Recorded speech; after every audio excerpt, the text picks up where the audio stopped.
Picture a harbour at night. The island of Samos.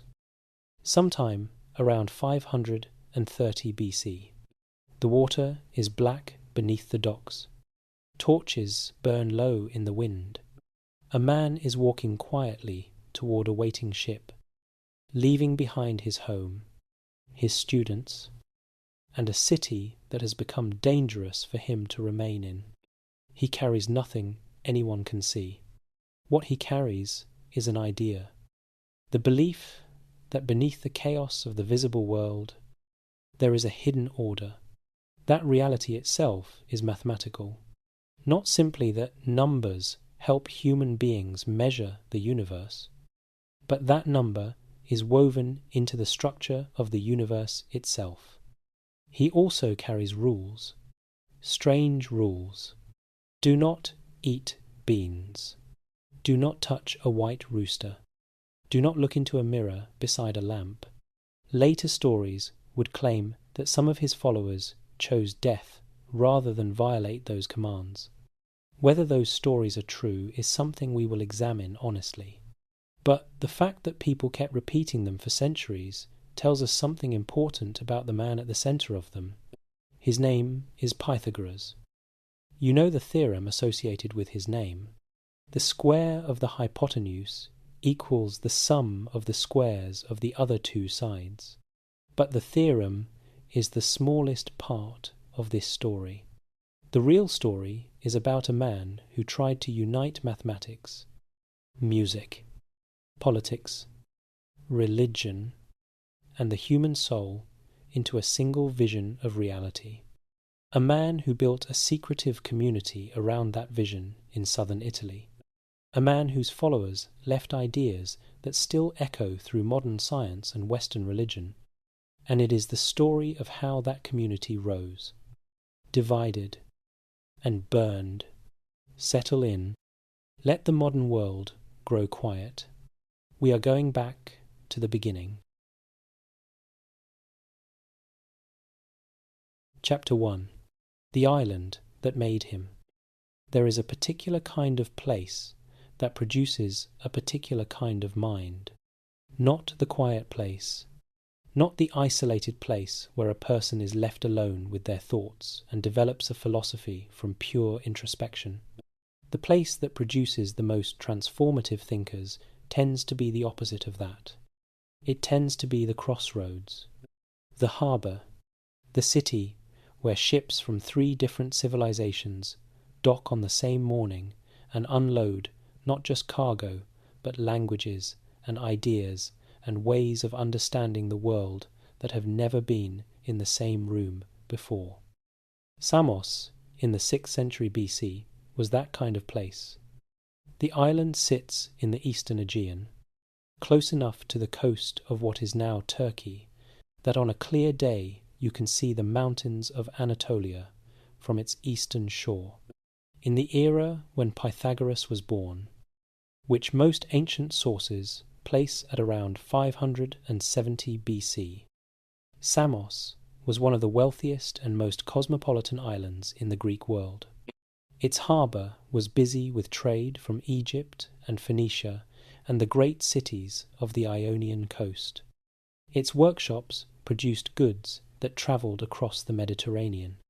Its citizens were in regular contact with ideas and traditions that most mainland Greeks would never encounter. This matters because it means Pythagoras grew up in an environment where intellectual openness was not an unusual posture. It was a commercial necessity. You traded with people whose gods had different names and whose explanations for the natural world had different shapes. And you learned, practically and early, that the explanations you had been given as a child were not the only ones available.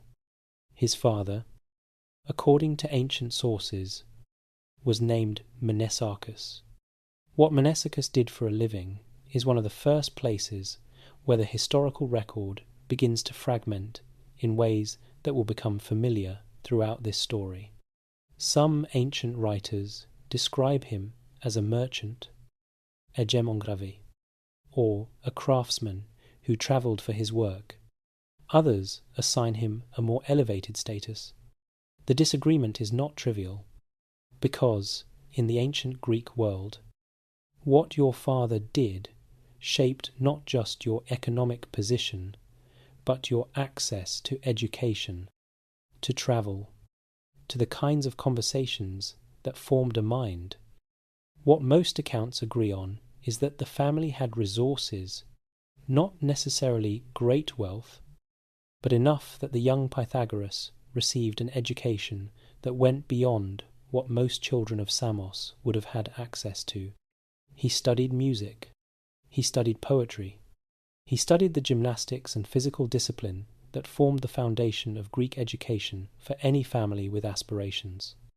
And at some point, early enough that it seems to have been formative rather than merely influential, he came into contact with the intellectual tradition being built just across the water on the Ionian coast.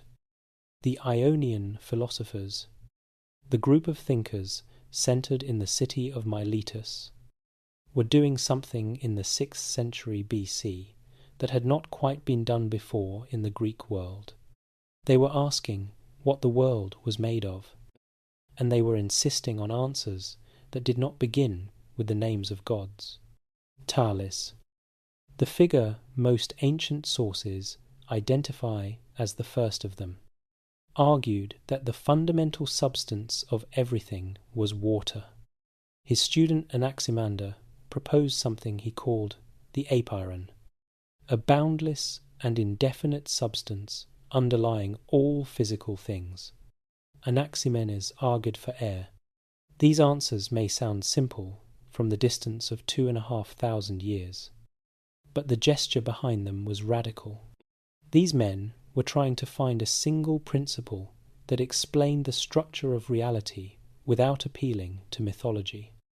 Ancienne source, particularly Iamblichus and Porphyry, who wrote biographies of Pythagoras centuries after his death and whose accounts must be treated with careful skepticism, suggest that the young Pythagoras studied with Thales, or at least with Anaximander. The dates make a direct student relationship with Thales difficult to confirm. Thales was likely already very old by the time Pythagoras would have been ready to seek out a teacher, but contact with the Milesian tradition, either through Anaximander directly or through the broader intellectual culture of the Ionian coast, seems consistent with what Pythagoras later built. It is worth pausing here to say something about the sources for Pythagoras's life in general, because it shapes everything that follows. We have no writings from Pythagoras himself, not a single word that can be verified as his. This is not unusual for thinkers of his era. Ideas travelled through speech, through teaching, through the kind of sustained oral transmission that a community of dedicated followers could maintain across generations. But it means that everything we know about Pythagoras comes from sources written after his death, many of them written centuries after, by writers who had their own reasons for presenting him in particular ways. Aristotle, who lived about 200 years after Pythagoras, is one of our most careful sources. He was sceptical of legend and consistently tried to distinguish what the Pythagoreans actually taught from the mythology that had grown up around their founder. When Aristotle says something about Pythagorean doctrine, historians take it seriously.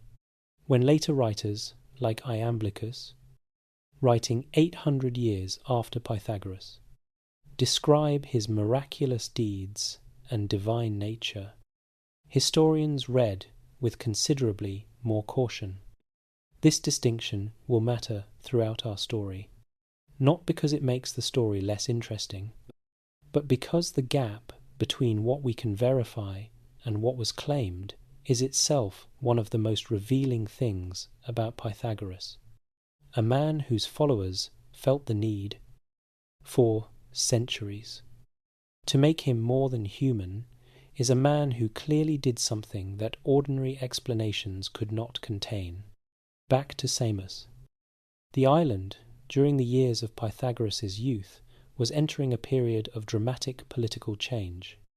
Around 535 BC, a man named Polycrates seized power and established himself as tyrant. Using the word in its original Greek sense of a ruler who had taken power by force rather than through legitimate succession, Polycrates was, by the standards of ancient tyrants, remarkably successful. He built a navy that controlled much of the eastern Aegean. He undertook massive construction projects on the island, including an enormous aqueduct tunnel that ancient sources describe with genuine awe, and that modern archaeologists have confirmed as one of the most ambitious engineering projects of the ancient Greek world. He attracted poets and artists and intellectuals to his court with the generous patronage that powerful men used in that era to build their reputations. He also made it very difficult for a man like Pythagoras to stay. Ancient sources disagree about the exact nature of the conflict between them. Some suggest Polycrates and Pythagoras had an initial relationship that soured.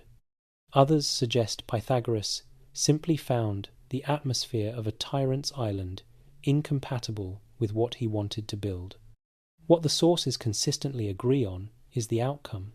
Pythagoras left Samos voluntarily, or as voluntarily as leaving can be, when the alternative is living under the thumb of a man who controls the harbour and the army and the courts.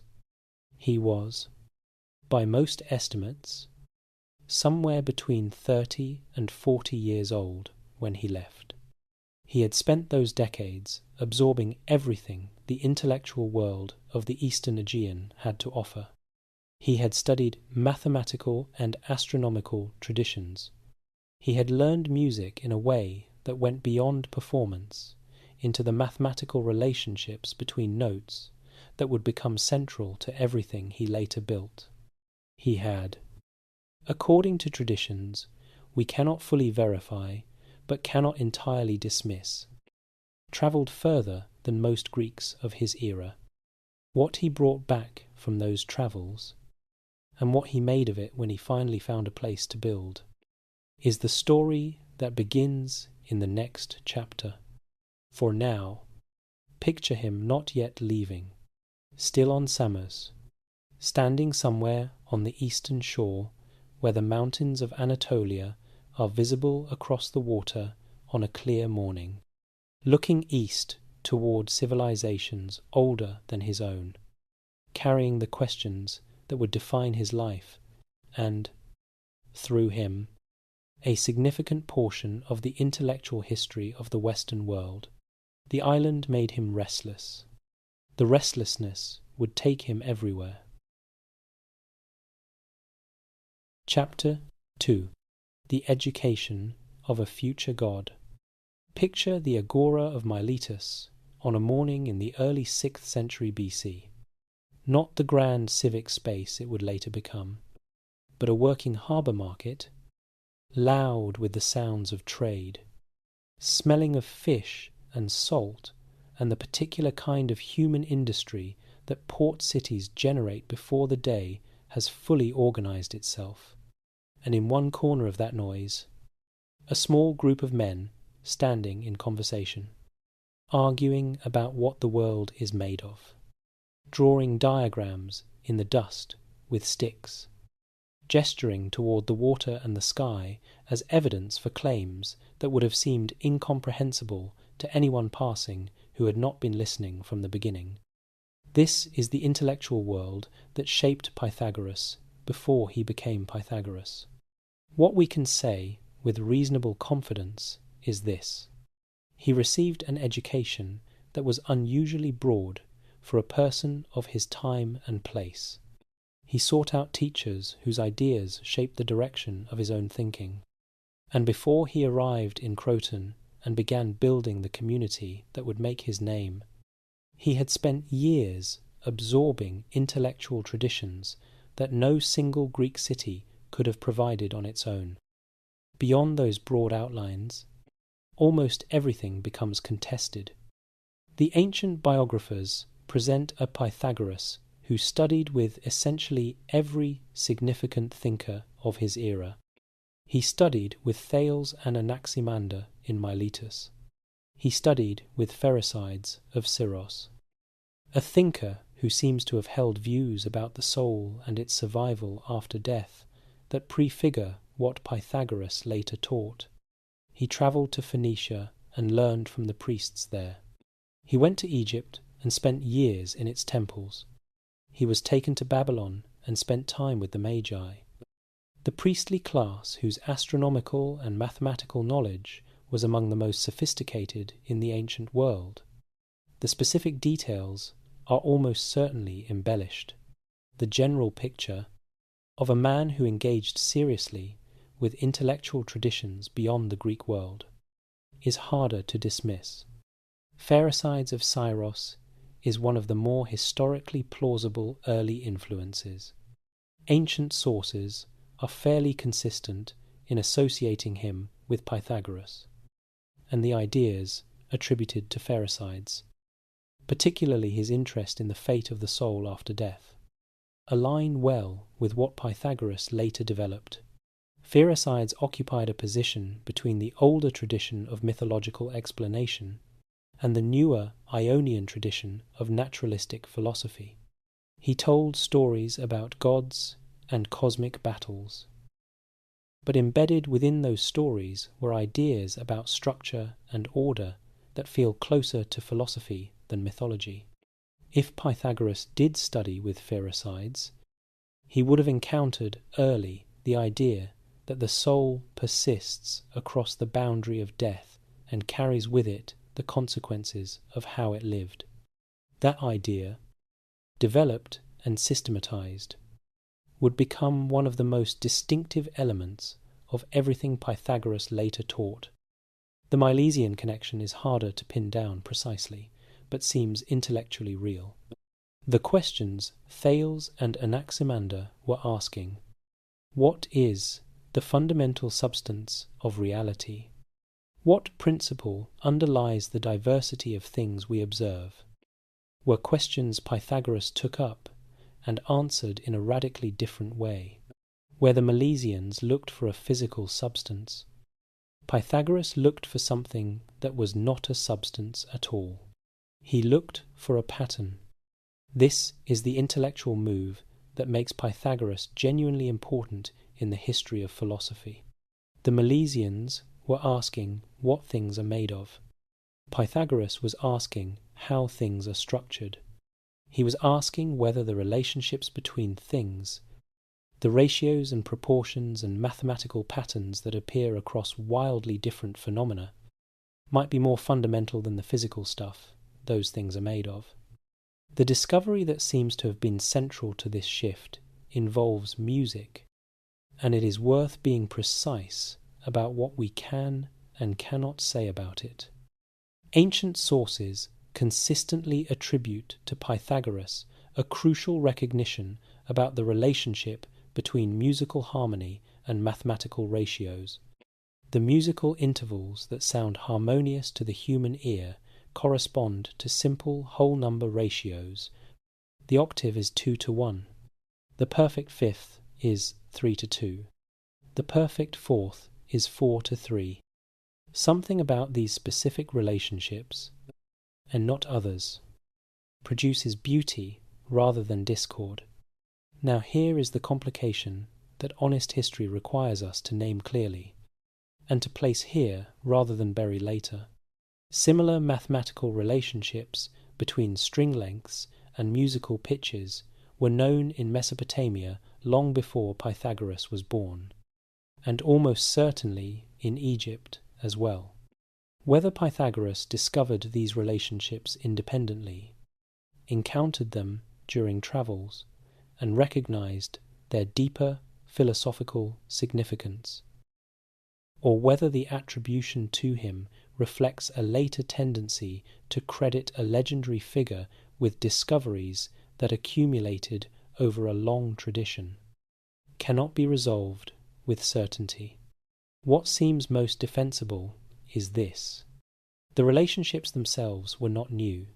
What Pythagoras did, or began to do, was draw from them a philosophical conclusion that went far beyond the practical musical knowledge that earlier traditions had developed.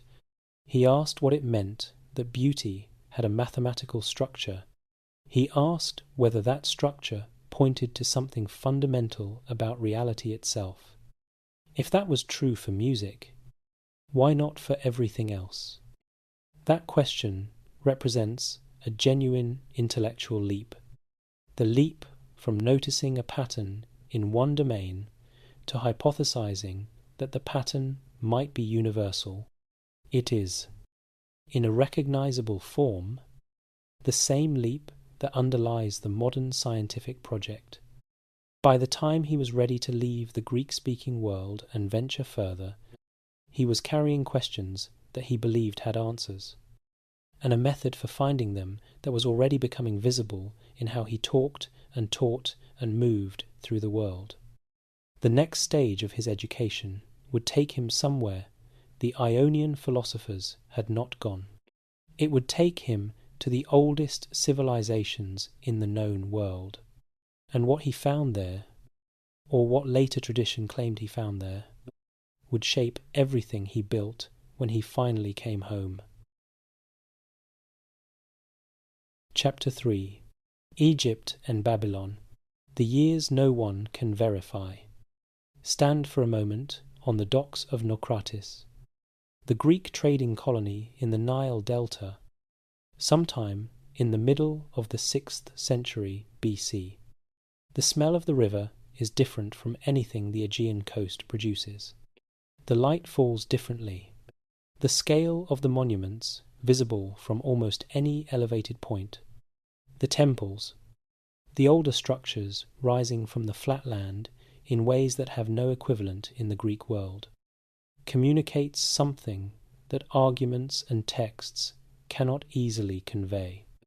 Civilizations have been building here, recording knowledge here, developing mathematical and astronomical traditions here, for longer than the Greek world has existed in any recognizable form.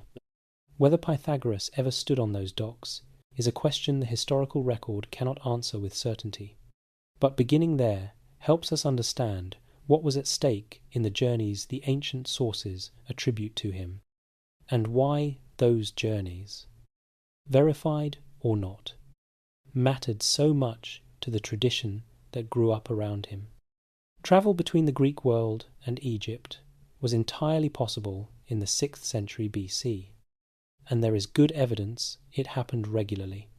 Greek mercenaries served in Egyptian armies. Greek merchants traded in Egyptian ports. The city of Naucratis functioned as a designated Greek trading colony where sustained engagement with Egyptian culture was possible. The general possibility of a curious and well-resourced Greek intellectual spending significant time in Egypt is not in question. Whether Pythagoras specifically did, and whether the experiences described in the ancient accounts reflect something real, or represent a later tradition of mythologizing a great teacher by connecting him to the most prestigious sources of ancient wisdom, is where certainty runs out. The ancient biographers describe him spending years in Egyptian temples, studying with the priests of Memphis and Heliopolis, learning geometry and astronomy and the religious traditions that the priestly class maintained as closely guarded knowledge. Iamblichus claims he spent 22 years in Egypt. That specific figure should be treated with skepticism. Ancient biographers frequently used round and symbolic numbers in ways that reflect literary convention rather than historical record-keeping. What would he have found there, if he went? Egyptian mathematics, as preserved in documents like the Rhind mathematical papyrus, was sophisticated and practical. Egyptian mathematicians had developed methods for calculating areas and volumes, for working with fractions, and for solving practical problems in construction and administration that required genuine geometric understanding. The temples and monuments visible from those docks were not just religious statements. They were demonstrations of applied mathematical knowledge accumulated over thousands of years. Knowledge built into stone in ways that any mathematically alert visitor would have found impossible to ignore. Egyptian religious thought, particularly in the traditions maintained by the priestly class, also contained ideas about the soul that bear comparison with what Pythagoras later taught. The Egyptian concept involved multiple aspects of the person surviving death in different ways, undergoing judgment, and potentially achieving a blessed existence based on how the person had lived. Whether Pythagoras encountered these ideas and incorporated them into his developing philosophy, or whether the similarities between Egyptian soul doctrine and Pythagorean teaching represent independent development of ideas that arise naturally from certain ways of thinking about human existence, is a question scholars continue to examine without reaching consensus. The Babylon question involves an additional layer of uncertainty. Some ancient sources suggest Pythagoras was taken to Babylon not as a voluntary traveller, but as a result of the Persian conquests that reshaped the Near East in the middle of the 6th century BC. The Persian king Cambyses conquered Egypt in 525 BC, and some accounts suggest Pythagoras, who may have been in Egypt at the time, was among those displaced in the upheaval that followed. Whether this is historically accurate, à plausible reconstruction, or a later invention designed to explain how he came to know Babylonian science, cannot be determined from the sources we have. What is not in doubt is the quality of Babylonian mathematical knowledge in this period. The relationship behind what we now call the Pythagorean theorem, the numerical relationship between the sides of a right triangle, was known to Babylonian mathematicians long before Pythagoras was born. Clay tablets from Babylonian mathematical traditions, some dating to roughly 1800 BC, demonstrate clear knowledge of this relationship and its applications. The tablet, known as Plimpton 322, housed at Columbia University and dated to between 1900 and 1700 BC, contains a table of numbers that makes sense only as a systematic exploration of what mathematicians call Pythagorean triples. This tablet was created more than 1,000 years before Pythagoras was born. If he did spend time in Babylon, he would have encountered a mathematical tradition that had been working with these relationships for over a millennium. Here is the honest assessment when you put all of this together. The specific claims of the ancient biographers: 22 years in Egypt, transportation to Babylon as a captive, initiation into the secret traditions of the Magi. These details are not verifiable and were written by people with strong motivations to present Pythagoras as an encyclopedic absorber of all ancient wisdom. They should not be treated as straightforward historical fact. At the same time, the intellectual content of what Pythagoras later taught, the emphasis on mathematical relationships as the key to understanding reality, the sophisticated treatment of musical harmony and its cosmological implications, the ideas about the soul that bear comparison with both Egyptian and Mesopotamian traditions. This content is not easily explained as the product of a man who spent his entire life in the Eastern Aegean. Something happened in those years before Croton, something that gave him access to mathematical and spiritual traditions that the mainstream Greek intellectual world of his era had not yet integrated.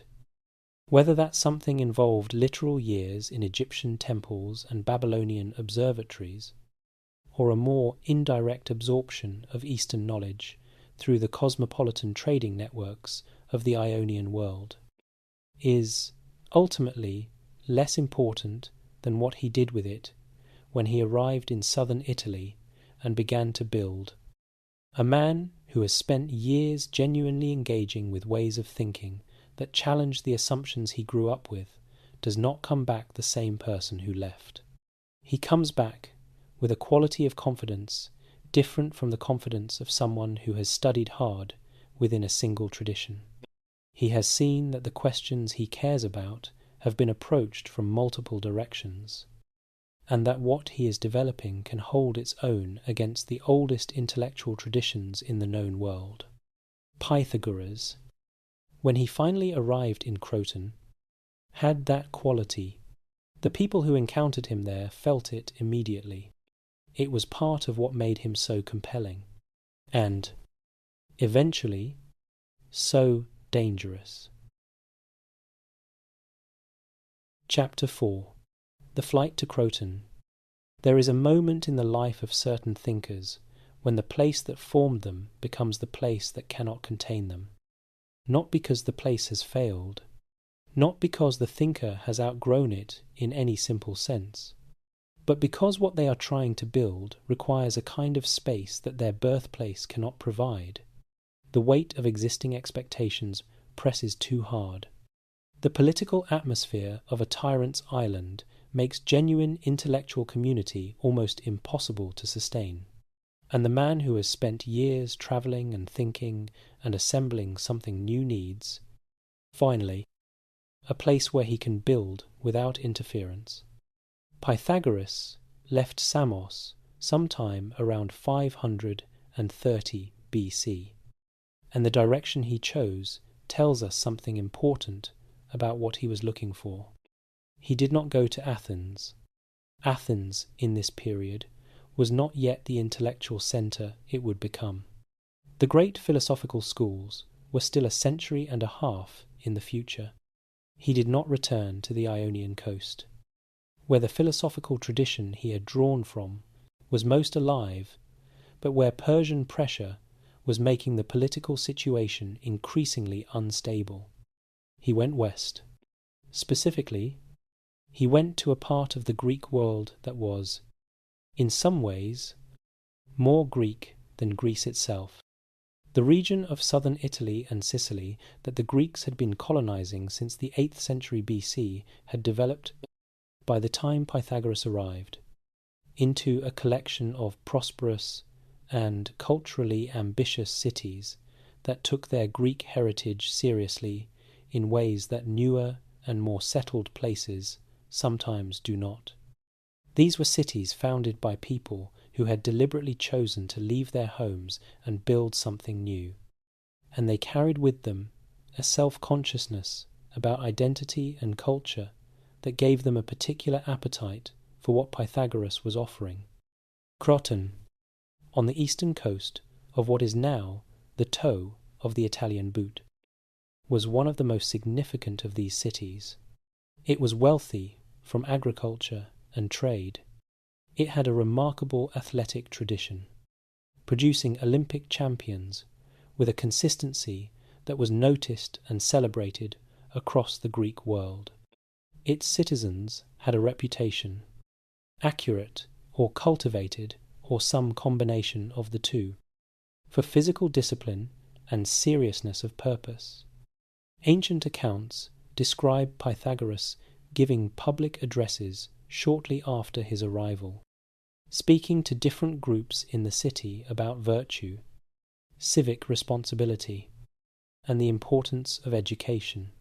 These accounts, given their obvious literary symmetry, should not be taken as verbatim historical record, but the underlying point may be more reliable than the specific details. Pythagoras presented himself not as a philosopher interested in abstract questions, but as someone with something to say about how to live, about how individuals should conduct themselves, how families should operate, how cities should be governed, how human beings should orient themselves toward the deeper structure of reality that his philosophy described. This was, in the context of 6th century BC Greek culture, an unusual combination. The Ionian philosophers, whose tradition Pythagoras had drawn from, were primarily interested in cosmological questions. These were important questions, but they did not, in the hands of Thales or Anaximander, lead naturally to a program for how to organize a life or a community. Pythagoras made that connection central. For him, understanding the mathematical structure of reality was not a purely intellectual exercise. It was the foundation for a way of living that brought the individual soul into harmony with that structure. Part of the answer to why Croton responded so strongly lies in timing.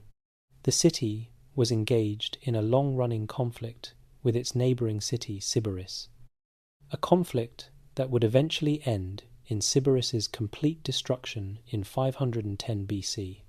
Cities in extended tension tend to be receptive to movements that promise moral seriousness and communal discipline. The Pythagorean community's emphasis on virtue and self-discipline would have resonated with a city already invested in the idea that character mattered. Part of the answer also lies in Pythagoras himself. Whatever quality he possessed as a presence and a speaker, ancient writers consistently insist it was real. They describe him as unusually calm in bearing, with an authority that people found difficult to resist. How much of this is historical and how much is retrospective embellishment cannot be fully determined. What we can say is that the movement he founded attracted people of significant social standing who had other options, which may suggest something real about the quality of what he was offering. Even if we cannot fully recover what it felt like to be in the room when he offered it, the flight from Samos ended not in exile, but in foundation. He had left an island where a tyrant made genuine community impossible. He had arrived in a city where the conditions were as close to ideal as the ancient world was likely to offer for the project he had in mind. What he built there was unlike anything that had existed before in the Greek world. Understanding it requires setting aside the categories we might instinctively reach for and trying instead to see it on its own terms. Chapter 5. Building the Brotherhood. It is late evening in Croton, sometime in the 520s BC. In a house near the centre of the city, a group of men and women are finishing a meal together in silence. Not the silence of people who have nothing to say to each other, the deliberate, practiced silence of people who have chosen this particular form of attention as part of a larger commitment. The meal itself has been simple. The food carefully selected according to rules that most of the diners no longer need to think about because the rules have become, through years of repetition, simply how things are done. After the meal, the older members will review the day in their minds, not casually, but systematically, moving through each action and each word, examining them against the standards the community holds. They have been doing this every evening for years. Some of them will do it until they die. In an adjacent room, a younger member sits alone. He has been sitting alone in various rooms of this house. For most of the past 3 years, he is allowed to listen to the discussions happening around him. He is not yet allowed to speak. This is what the Pythagorean community looked like from the inside. Not a school, not a cult in any simple sense, not a political organization, though it would become all three in different ways at different moments. Something harder to name, a community organized around the total formation of the people who joined it. Ancient sources describe a two-tier structure within the community, and most historians find this broadly plausible because it aligns with what we know about how similar movements in other cultures have organized the relationship between inner and outer circles of commitment. The outer tier were called the akausmatikoi, a word deriving from the Greek for listening. They received the community's teachings in the form of brief, memorable sayings which they were expected to follow without necessarily understanding the deeper reasoning behind them. The inner tier were called the mathematikoi, from the Greek word for learning or study. They engaged directly with the mathematical and philosophical content of Pythagorean teaching, studying arithmetic, geometry, music theory, and astronomy. Whether the division between these two tiers was a matter of innate ability, length of membership, or a deliberate strategy for managing different kinds of followers, the sources do not fully resolve. Different ancient accounts suggest different answers that may reflect different periods in the community's development rather than a single consistent structure. What is clear is that entry into the community, at any level, was not easy.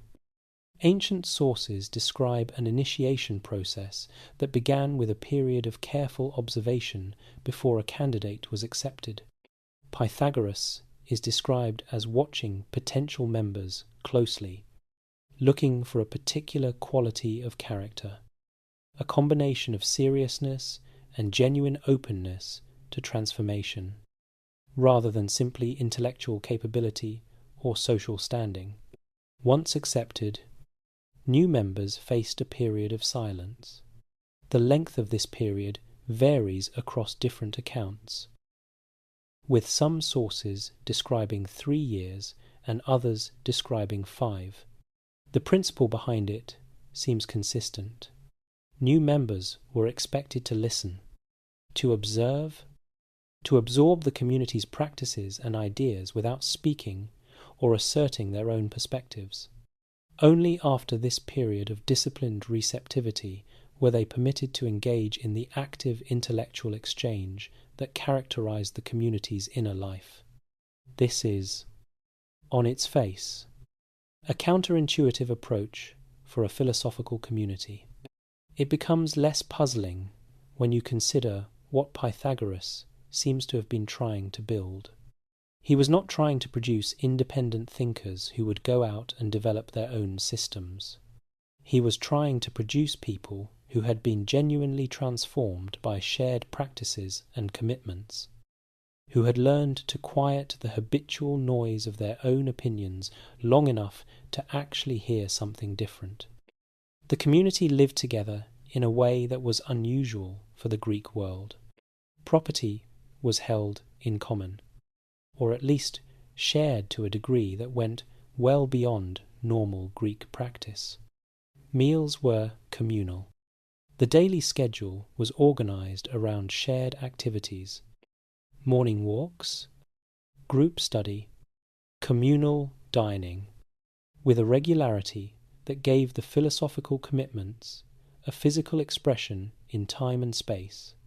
Members were expected to review each day's events in their minds each evening, examining their own actions for places where they had fallen short of the community's standards.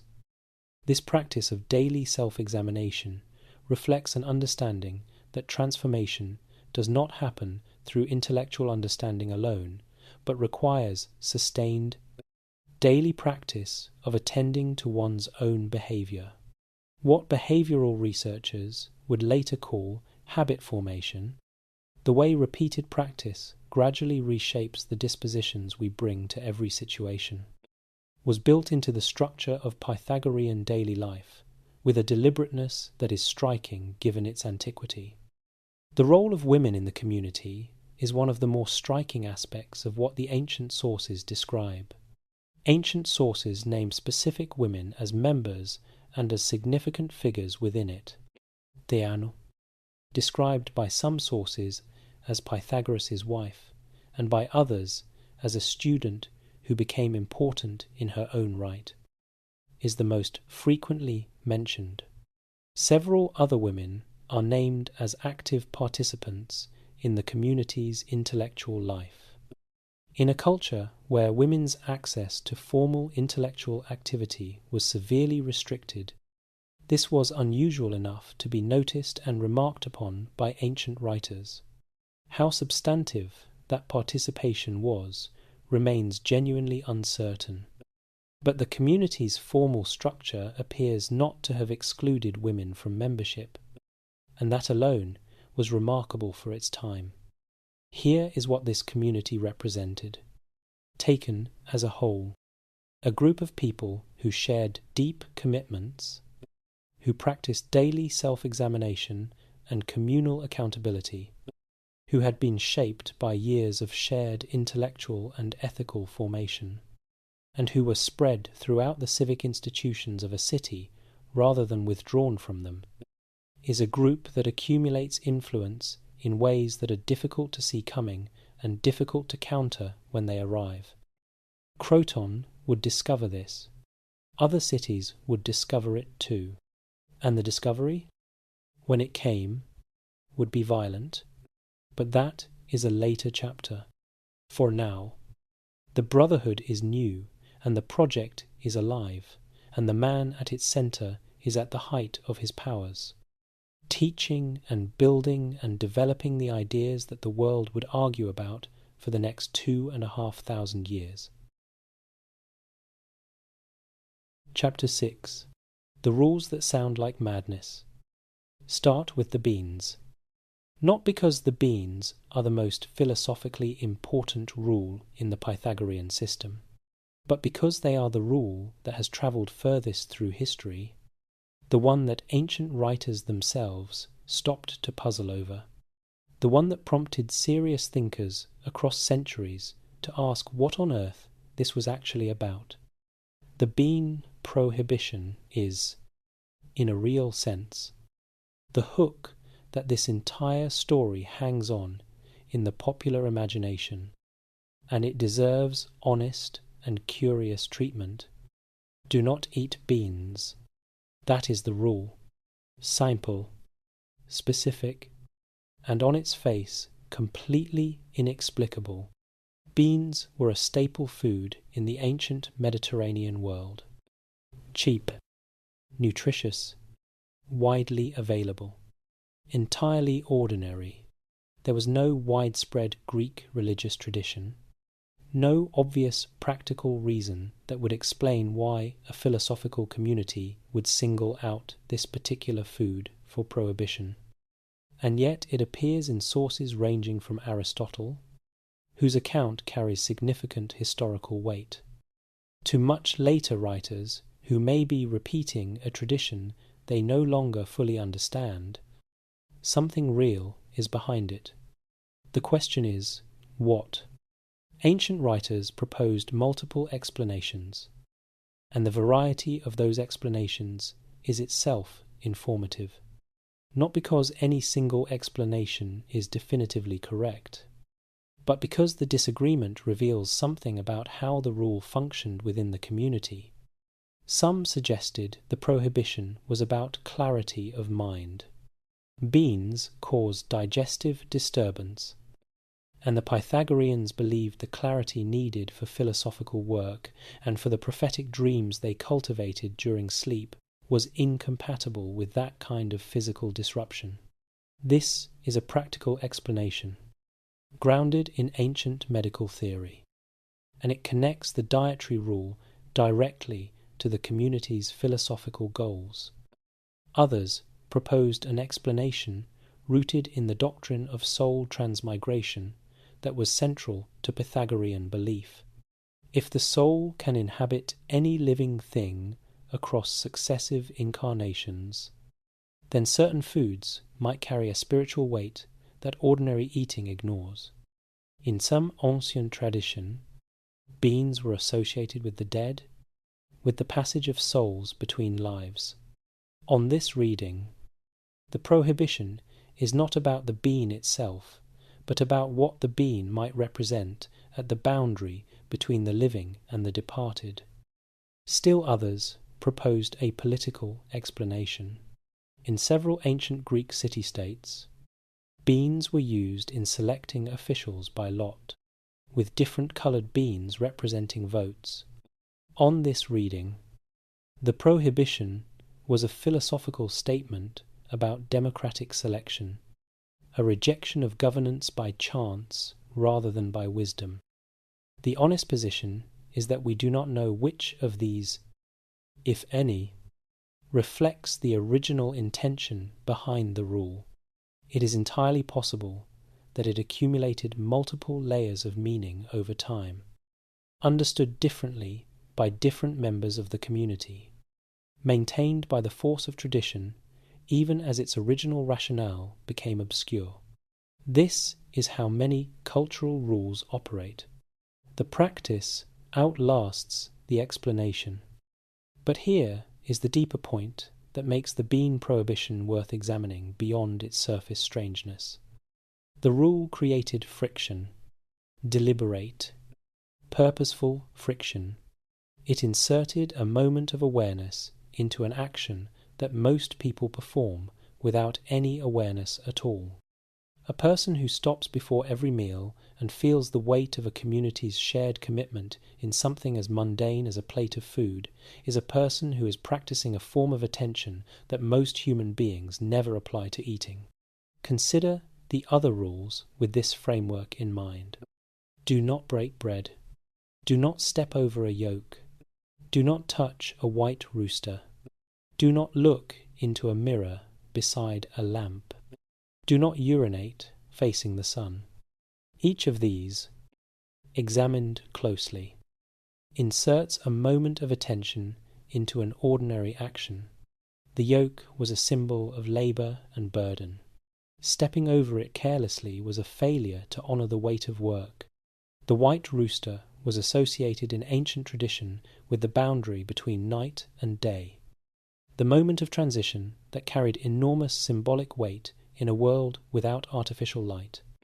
Treating a sacred creature as ordinary was a failure to see what was actually present in the world. Do not urinate facing the sun. In Pythagorean cosmology, the sun was part of the ordered mathematical structure of the cosmos. Directing bodily waste toward it was a failure of the reverence that genuine philosophical understanding required.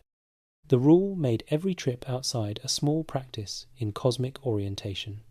Now let the rules accumulate across a single day. A member of the community wakes before dawn. The morning walk is taken with awareness of the sun's position as it rises. The body moving through space with a quality of attention that most people reserve for moments of crisis rather than ordinary mornings. Breakfast arrives, and the absence of certain foods is not deprivation but choice, a small daily assertion of the philosophical life over the merely appetitive one. The door is crossed in a particular way. The lamp is placed carefully. A conversation is heard but not yet joined, because the years of silence are not yet complete. By the time evening comes and the meal ends and the room goes quiet for the nightly self-examination, the philosophy has not been confined to a lecture or a discussion. It has been the texture of the entire day, woven into every ordinary action by rules that most people outside the community found bizarre, and that people inside the community felt as a kind of freedom. The freedom of a life that knows what it is for. That is what the rules were for. A later tradition, appearing in sources written long after the period it describes, claims that some Pythagoreans, when fleeing enemies, reached a field of beans and refused to cross it rather than violate the prohibition, and were caught and killed as a result. This story should be understood as a later legend reflecting how extraordinary the community's commitment appeared to outside observers, not as verified history. It has the quality of a tale designed to illustrate extremity of conviction rather than a reliable account of a specific event. But the fact that such stories circulated, that people found them believable enough to repeat for centuries, tells us something real about the community and how it was perceived. These were people whose rules had weight, not the weight of enforced compliance, but the weight of genuine conviction, and that conviction was not incidental to the Pythagorean project. It was the mechanism by which the project did its work on the people who lived it. Understanding why leads directly to the question at the heart of everything. What was the deeper order that all of these rules were pointing toward? What did Pythagoras actually believe about the structure of reality that made these rules make sense? The answer is numbers, but not numbers in any sense that the word usually carries today. Chapter 7. Numbers are everything. There is a question that sits at the centre of Pythagorean philosophy, and that has occupied serious thinkers for 2,500 years without being fully resolved. What did Pythagoras, or his followers, actually mean when they said that all things are numbers? It sounds, on first encounter, like mystical nonsense. Numbers are abstract. Things are concrete. Saying that a rock or a tree or a human being is, in some fundamental sense, a number, seems like the kind of statement that either means nothing at all or means something so vague that it cannot be argued with or taken seriously. But the people who encountered Pythagorean teaching in the ancient world did not dismiss it as nonsense. Plato, one of the most rigorous thinkers in the history of philosophy, was deeply shaped by it. Aristotle, who was sceptical of almost everything and had a gift for identifying weak points in any argument, took it seriously enough to engage with it at length.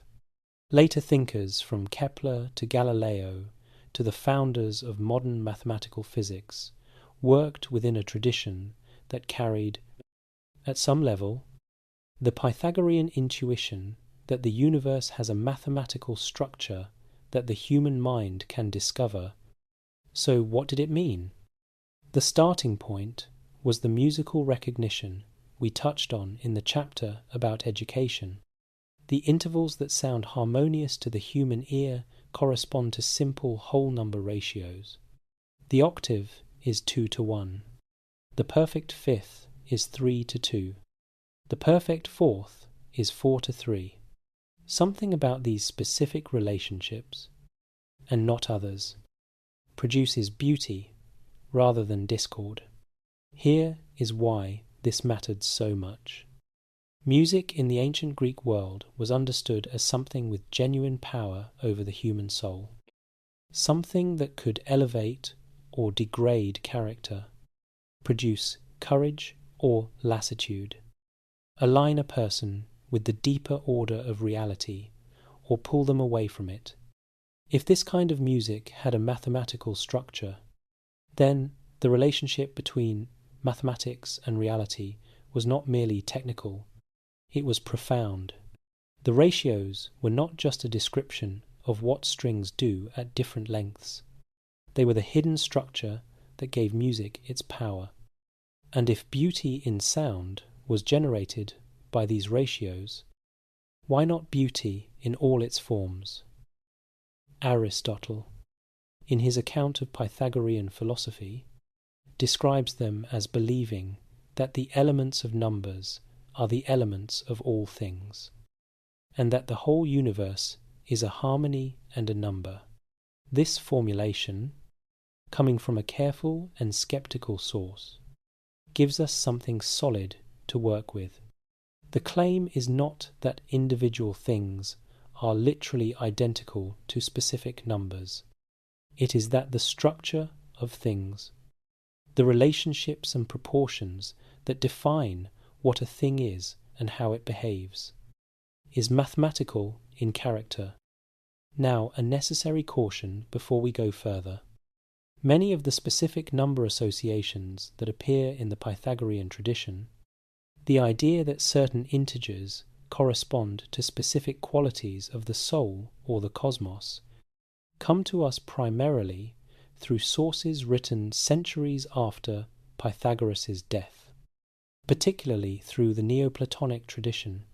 How much of this elaborate numerical symbolism originated with Pythagoras himself, and how much was developed and systematized by later followers, is genuinely uncertain. What follows should be understood as representing the Pythagorean tradition broadly, rather than the specific teachings of the historical Pythagoras with full confidence. With that in mind, the tradition associated certain numbers with certain principles.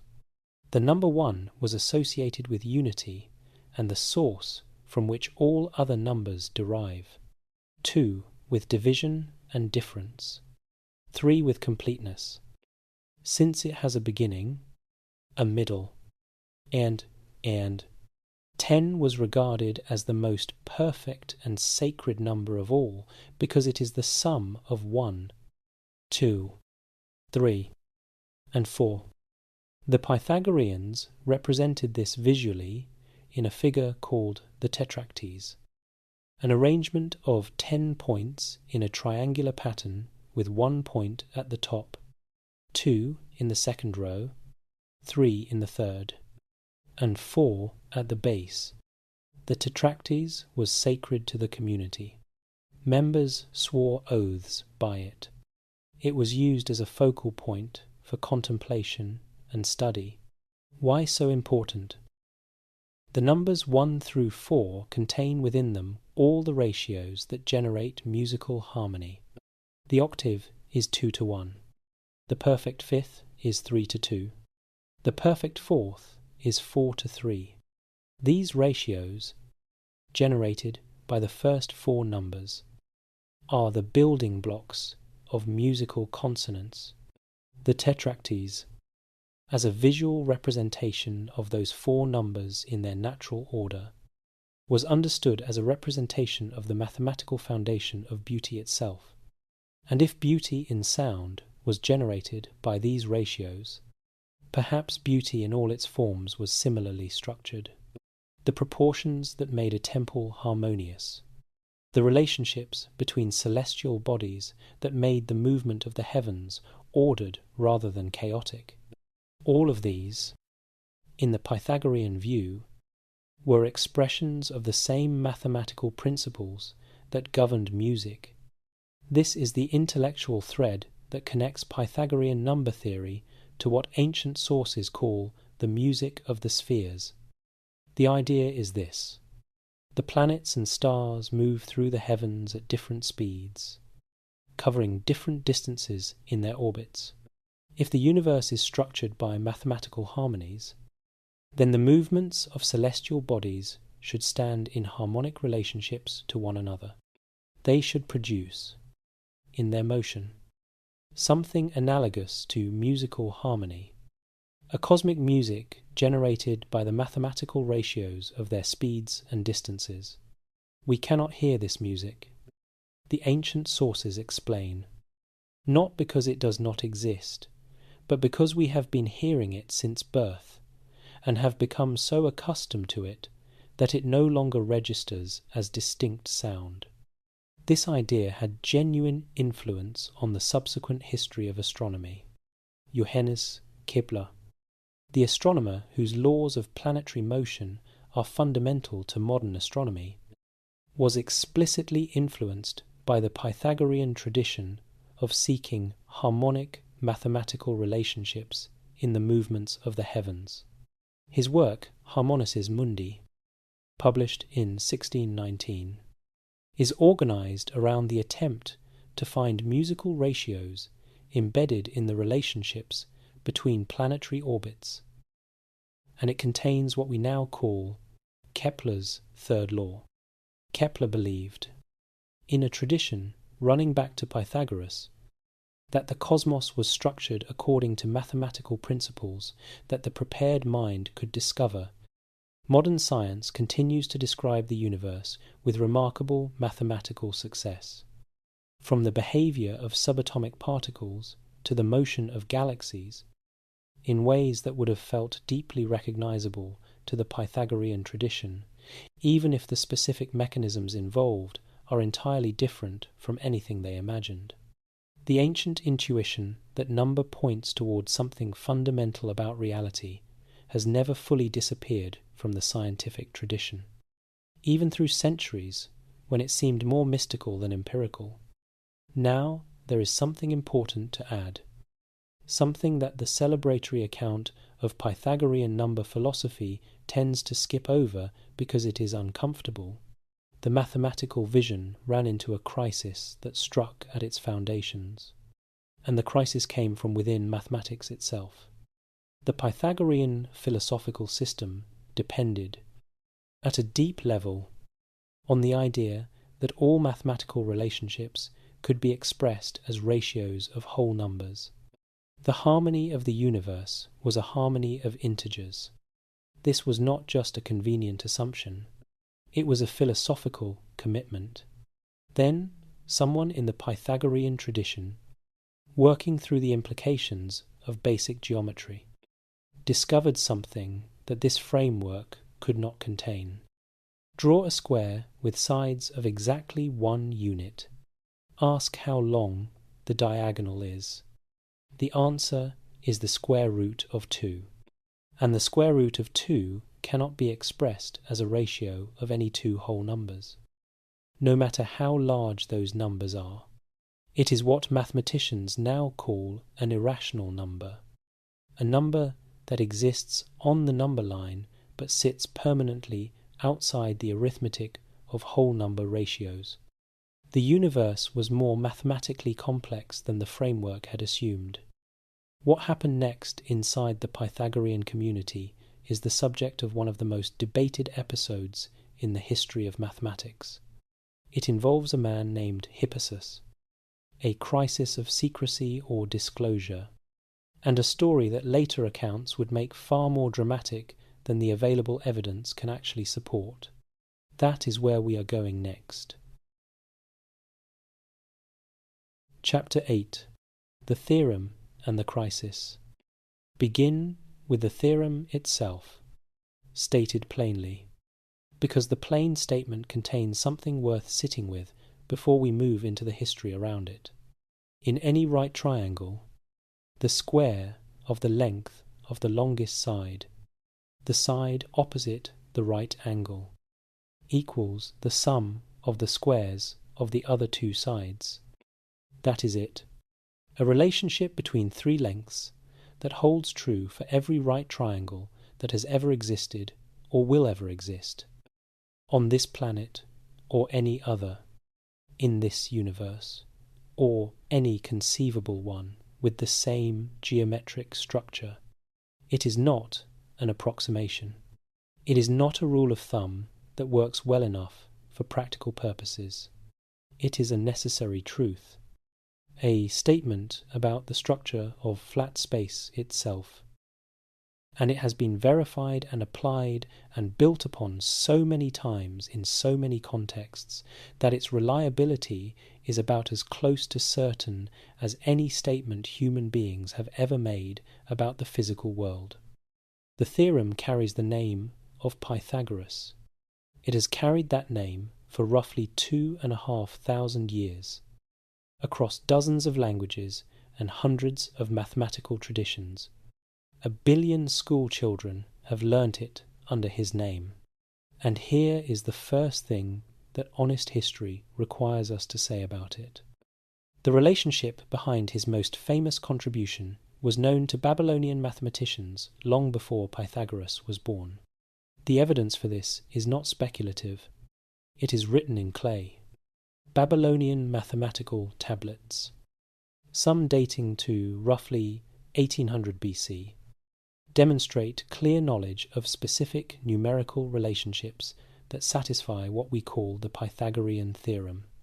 The tablet known as Plimpton 322 dated to between 1900 and 1700 BC, contains a table of numbers that makes sense only as a systematic exploration of what mathematicians call Pythagorean triples. Sets of 3 whole numbers where the square of the largest equals the sum of the squares of the other 2. The numbers on the tablet are not random. They reflect a sophisticated understanding that goes beyond simply stumbling onto a few examples. This tablet was created more than 1,000 years before Pythagoras was born. Egyptian mathematical traditions also demonstrate knowledge of specific right triangle relationships and their practical applications in construction. So what, if anything, did Pythagoras contribute? This is where the historical picture becomes genuinely interesting rather than simply deflating. There is a meaningful distinction between knowing that a relationship holds for specific numerical cases and proving that it holds universally, for every right triangle, regardless of the specific numbers involved. The Babylonian mathematicians, as far as we can tell from surviving evidence, worked with specific examples. Whether they had a general proof, a demonstration that the relationship must hold for all right triangles as a matter of logical necessity, is not established by what we have. A general proof requires a different kind of thinking. It requires stepping back from specific examples and asking why the relationship holds. What it is about the structure of a right triangle that makes this numerical relationship necessary rather than coincidental. That kind of thinking, the search for general proofs rather than specific examples, is one of the distinctive features of the Greek mathematical tradition, and one of its genuine contributions to the history of mathematics. Whether Pythagoras himself constructed such a proof is uncertain. Ancient sources attribute a proof to him, but those sources were written centuries after his death, and the specific proof they describe varies across different accounts. What seems more defensible is that the Pythagorean community was engaged in exactly this kind of work. The formalization and general proof of mathematical relationships that earlier cultures had known in practical form. The theorem may have become associated with Pythagoras' name because his community was the environment where Greek mathematics first seriously engaged with this relationship at the level of general proof, even if the discovery of the relationship itself predates him by centuries.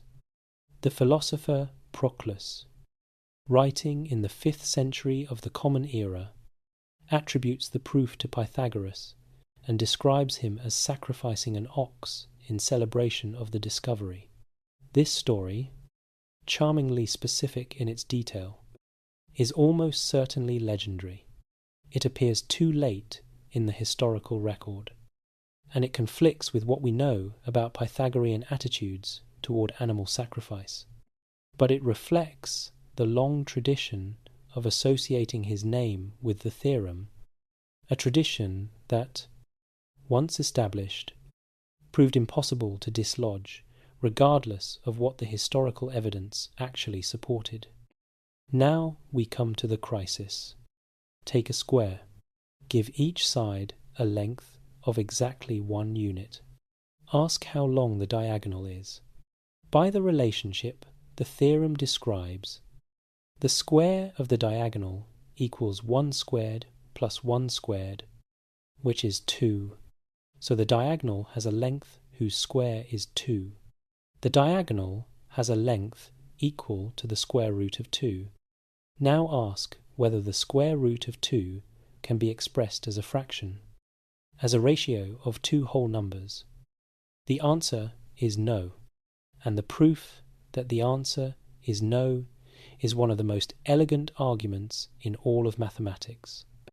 Simple enough to follow in a few steps, and devastating enough in its implications to have shaken something fundamental in the Pythagorean worldview Assume the square root of 2 can be expressed as a fraction p over q, where p and q are whole numbers with no common factors. If p over q squared equals 2, then p squared equals 2 times q squared. This means p squared is even, which means p itself must be even. Write p as 2 times some other whole number m, then 2 times m squared equals 2 times q squared. That gives 4 times m squared equals 2 times q squared. Dividing both sides by 2 gives 2 times m squared equals q squared, which means q squared is even. Which means q is even. But we assumed p and q had no common factors. And now both are even. Both divisible by 2. Contradiction. The assumption was false. The square root of 2 cannot be expressed as any fraction of whole numbers. It is irrational. In the precise mathematical sense, it exists. It is a perfectly real length that you can construct with a straight edge and compass in a few simple steps. But it cannot be expressed as the ratio of any two integers, no matter how large those integers are. For the Pythagorean philosophical system, this was not a minor technical problem. It was a crack running through the foundation. If all things are number, and if number means the whole numbers and their ratios, and if the diagonal of the simplest geometric figure cannot be expressed in those terms, then either the philosophical claim about number and reality is wrong, or mathematics itself has revealed something about the structure of reality that the framework cannot accommodate. This is where we reach the story of Hippasus, and where honest treatment requires particular care. Ancienne source, principally a passage from Pappus of Alexandria, writing in the 3rd or 4th century of the Common Era, describe a figure named Hippasus of Metapontum as having revealed the existence of irrational numbers, or having made public a discovery about incommensurable magnitudes that the Pythagorean community had been keeping secret. The story continues that Hippasus was punished for this disclosure. The most dramatic version claims he was drowned at sea, either thrown overboard by fellow Pythagoreans or drowned by the gods as punishment for impiety. Here is what careful scholarship requires us to say about this story. The punishment narrative appears in sources written many centuries after the events it describes. Scholars who have examined these sources carefully note that the drowning story appears relatively late in the historical tradition, and that the details vary in ways suggesting legendary elaboration rather than preserved historical memory. We cannot confirm that Hippasus was punished, that he was killed, that he was expelled, or even that he was the specific person who discovered or publicized the existence of irrational numbers. What seems more defensible is this. The discovery of irrational numbers was a genuine intellectual crisis within the Pythagorean tradition.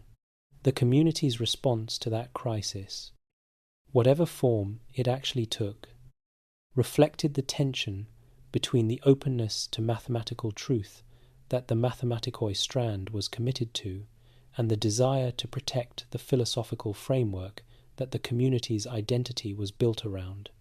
Whether that tension produced violence against a specific individual, or whether the violence is a later dramatization of a real intellectual conflict, we cannot say. What we do know is that the discovery survived. The existence of irrational numbers could not be suppressed. Greek mathematics, in the generations after Pythagoras, developed increasingly sophisticated ways of dealing with incommensurable magnitudes. The work of Eudoxus of Cnidus in the 4th century BC, which forms the basis of Book 5 of Euclid's Elements, is essentially a rigorous treatment of the problems that irrational numbers created for the Pythagorean framework. The crisis produced mathematics. This is perhaps the most honest and most interesting thing to say about the whole episode. The Pythagorean philosophical system made a claim about the universe. Mathematics, working from within that system's own tools and commitments, found a result that challenged the claim. The response, in the longer arc of history, was not suppression, it was better mathematics. That is not a comfortable story for anyone who wants Pythagoras to be simply a visionary whose insights were vindicated by history. It is a more interesting story. It is the story of how a philosophical commitment, by inspiring serious mathematical work, generated discoveries that went beyond what the philosophy could contain. The universe turned out to be more mathematically complex than the framework assumed, and that complexity, once discovered, became part of the foundation on which everything that followed was built. Chapter 9. The Soul That Never Dies. Close your eyes for a moment and imagine what it would mean to actually remember a previous life, not as a dim feeling or a vague sense of familiarity, as a specific memory, the weight of a shield in your hands, the sound of a particular battle, the face of a man who killed you in a war that ended 300 years before you were born. Imagine carrying that memory the way you carry the memory of what you had for breakfast, with the same quality of personal ownership, the same sense that this happened to me. This is what Pythagoras claimed. He reportedly claimed to remember being Euphorbus, a Trojan warrior mentioned in Homer's Iliad who was killed by the Greek hero Menelaus.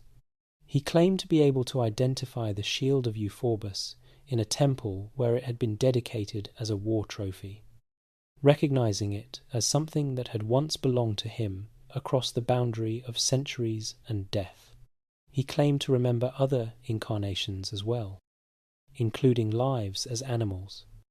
Whether Pythagoras believed these claims himself, whether they were a deliberate strategy for establishing authority, or whether they represent a kind of inner experience that does not translate easily into modern categories of true and false, is not something we can determine from this distance. But we can say this: in multiple anciennes sources, consistent enough across different traditions to seem like a genuine part of the historical record rather than a later invention. Pythagoras presented himself as a man who knew the soul's journey from the inside, not as theory, as memory. That quality of personal testimony is the key to understanding why his teaching about the soul had the effect it did. The doctrine is called metempsychosis, a Greek word meaning the passing of the soul through different bodies. Pythagoras was, as far as we can tell from the historical record, the first figure in the Greek philosophical tradition to make something like this a central and seriously argued philosophical commitment rather than a poetic metaphor or a mythological story. The ancient sources are consistent on this point in ways that carry real historical weight. Aristotle, who was not sympathetic to Pythagorean mysticism and generally tried to separate what was philosophically defensible from what was not, confirms that the belief in transmigration of souls was genuinely Pythagorean. Xenophanes of Colophon, a near contemporary who was critical of Pythagoras' views, wrote a satirical poem mocking the idea that a human soul could inhabit a dog. The mockery confirms the belief. Where did the teaching come from? The Greek religious tradition, called Orphism, associated with the legendary poet Orpheus, and with mystery cults that flourished in various parts of the Greek world, taught a version of soul transmigration embedded in a narrative about the soul's divine origin, its fall into material existence, and its eventual return to its source. The similarities between Orphic teaching and Pythagorean doctrine are real enough that scholars have long debated the relationship between them. Whether the Pythagoreans developed their version from Orphic roots, whether both traditions drew independently on a broader substrate of ideas about the soul that was more widespread in the ancient Mediterranean world than our surviving sources reveal, or some combination of the two, is genuinely uncertain. Before moving to other comparisons, a word of caution is worth stating clearly. The doctrine of karma and rebirth, central to Hindu and Buddhist philosophical traditions, shares structural features with Pythagorean metempsychosis that are striking in their similarity. These structural parallels are real and worth noting, but they should be understood as a comparison of ideas, not as evidence of direct historical contact or influence between these traditions.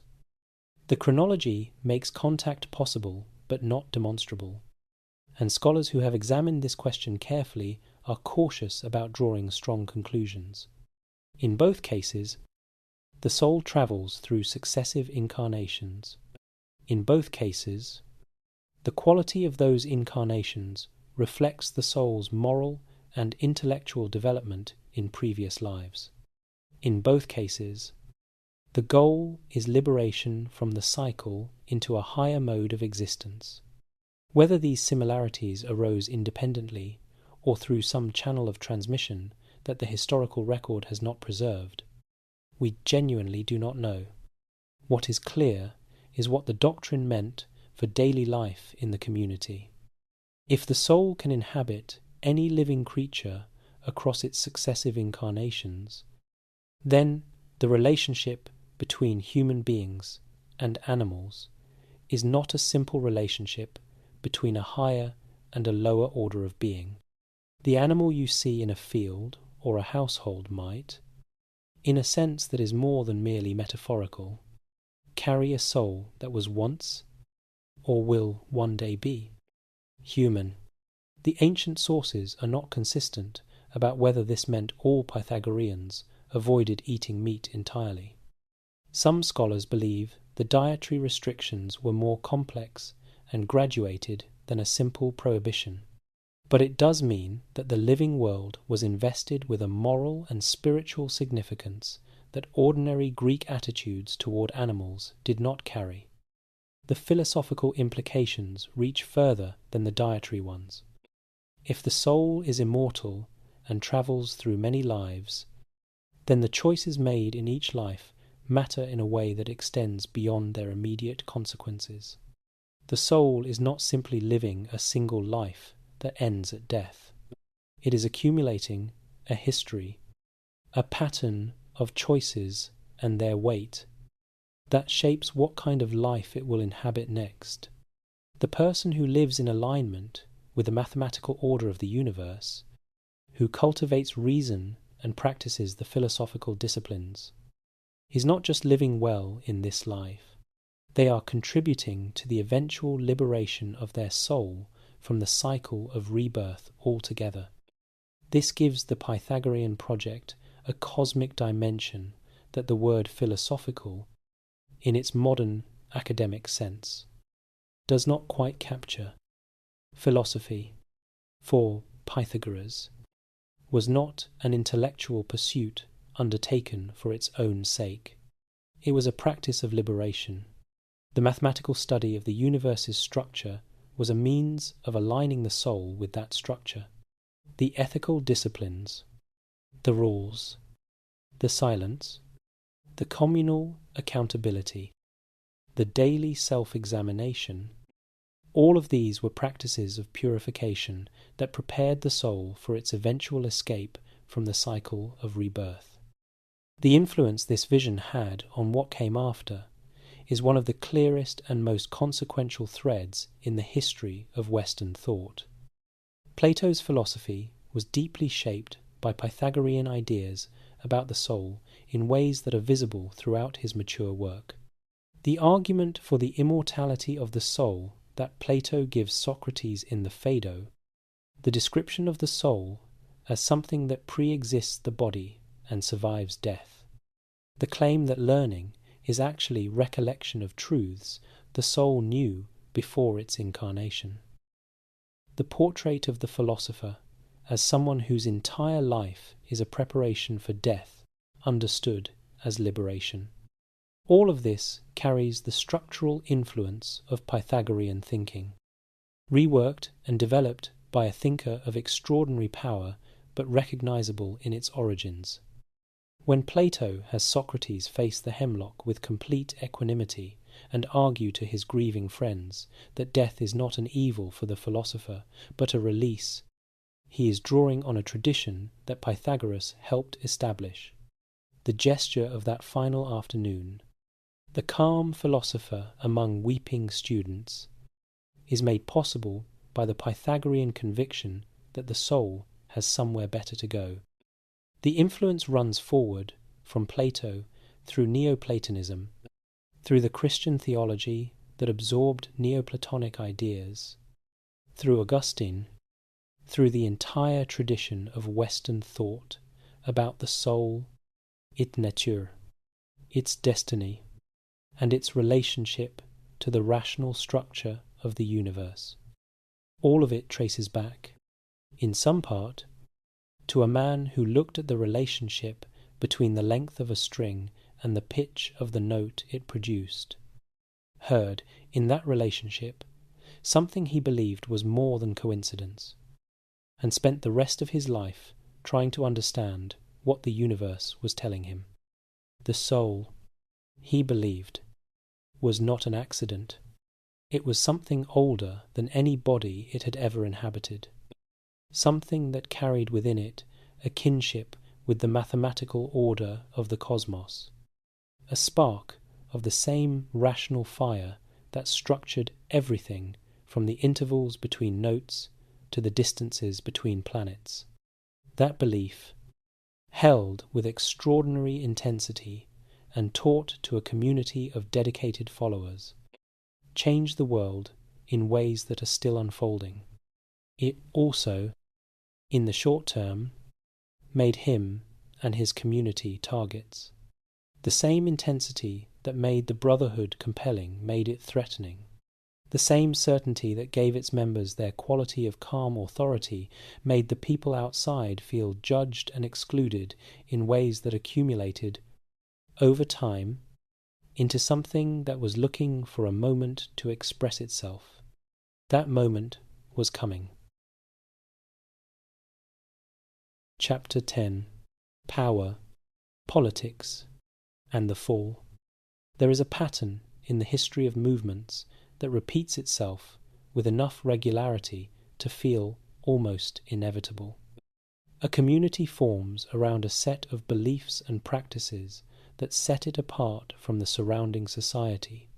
The community attracts serious, capable people, those people, shaped by years of shared formation and committed to values that the broader society does not share with the same intensity, begin to accumulate influence in the institutions around them, not through a deliberate strategy of power-seeking, at least not initially, but simply because people who have been formed by rigorous shared practice tend to be more disciplined, more reliable, more capable of sustained cooperative effort than people who have not been through anything similar. The influence grows. At some point, it becomes visible to people outside the community, and then the question of whether that influence is benevolent wisdom or dangerous subversion depends almost entirely on who is asking and what they stand to lose. The Pythagoreans went through exactly this pattern over a period of several decades in southern Italy. The outcome was as violent as the pattern suggests it would be. Croton was a city with ambitions that went beyond its own borders. The war against the neighbouring city of Sybaris, which ended in Sybaris's complete destruction in 510 BC, was the defining political reality of the region during the period when Pythagorean influence was at its height. Sybaris was famous in the ancient world for its extraordinary wealth and for the luxury and indulgence of its ruling class. The word Sybaritic, meaning devoted to luxury and pleasure, comes directly from its name. Croton, with its athletic tradition and its culture of discipline, was in many ways Sybaris's opposite, and the conflict between them had the character of a contest between two different visions of what a Greek city should be. The Pythagoreans, with their emphasis on self-discipline, communal life, and the cultivation of virtue, were natural allies of the values that Croton's war against Sybaris expressed. Members of the Brotherhood held positions in the city's government. Their reputation for integrity gave them credibility in the councils where decisions were made. Their network, spread across multiple cities in the region, gave them a kind of influence that crossed city boundaries in ways that single city political actors could not easily match. Ancient sources suggest that Pythagorean political influence extended across many cities in southern Italy and Sicily at the height of the movement's power. The specific numbers given should be treated with caution, as ancient writers frequently exaggerated the reach of movements they were describing. But the general picture of a network of communities with shared values and mutual connections, spread across a significant portion of the Greek-speaking Western Mediterranean, is consistent with enough sources to seem broadly plausible. This kind of distributed influence was genuinely new in the Greek world, and it was genuinely threatening to people whose power depended on conventional political structures. The conflict that eventually destroyed the community in Croton had a specific human face. His name was Cylon. Later, ancient accounts describe Cylon as a wealthy and prominent citizen of Croton who sought admission to the Pythagorean community and was refused. These accounts should be treated with appropriate caution, appearing as they do in sources written well after the period they describe and varying in their specific details, in ways that suggest legendary shaping rather than preserved historical memory. What they likely preserve is a general truth rather than a specific, verified episode, that the community's exclusivity generated real and personal resentments among people who felt themselves judged and found wanting by a group that claimed philosophical superiority. Whatever the precise origin of the conflict, Cylon became the focal point for resentments that had been accumulating around the Brotherhood for years. The ancient sources describe gatherings of people who shared his grievances. They felt that the Brotherhood had accumulated too much power, that its secrecy was cover for political manipulation, that its claims to philosophical superiority were a disguised form of elite contempt for ordinary citizens, that the city's affairs were being shaped by a closed group whose deliberations no one outside could observe or challenge. Some of these grievances had a genuine basis. The community was secretive. It did concentrate influence in the hands of people who shared a particular set of commitments. Its emphasis on the rule of the genuinely wise and virtuous was, from a democratic perspective, a philosophical justification for elite governance that most citizens had no path to participate in. The tension between Pythagorean values and democratic values was real, not invented by enemies looking for a pretext. But the response was not a philosophical debate or a legal challenge. It was violence. Ancient sources describe attacks on Pythagorean meeting houses, buildings set on fire, members killed or forced to flee through the flames. The specific locations given in different sources vary, with some placing the primary attack in Croton itself and others describing similar violence across multiple cities. The details are not consistent enough to reconstruct a single definitive account of what happened. What the sources consistently agree on is the scale of the destruction. The core of the Pythagorean community was effectively destroyed. Many of the most senior members were killed. Others fled.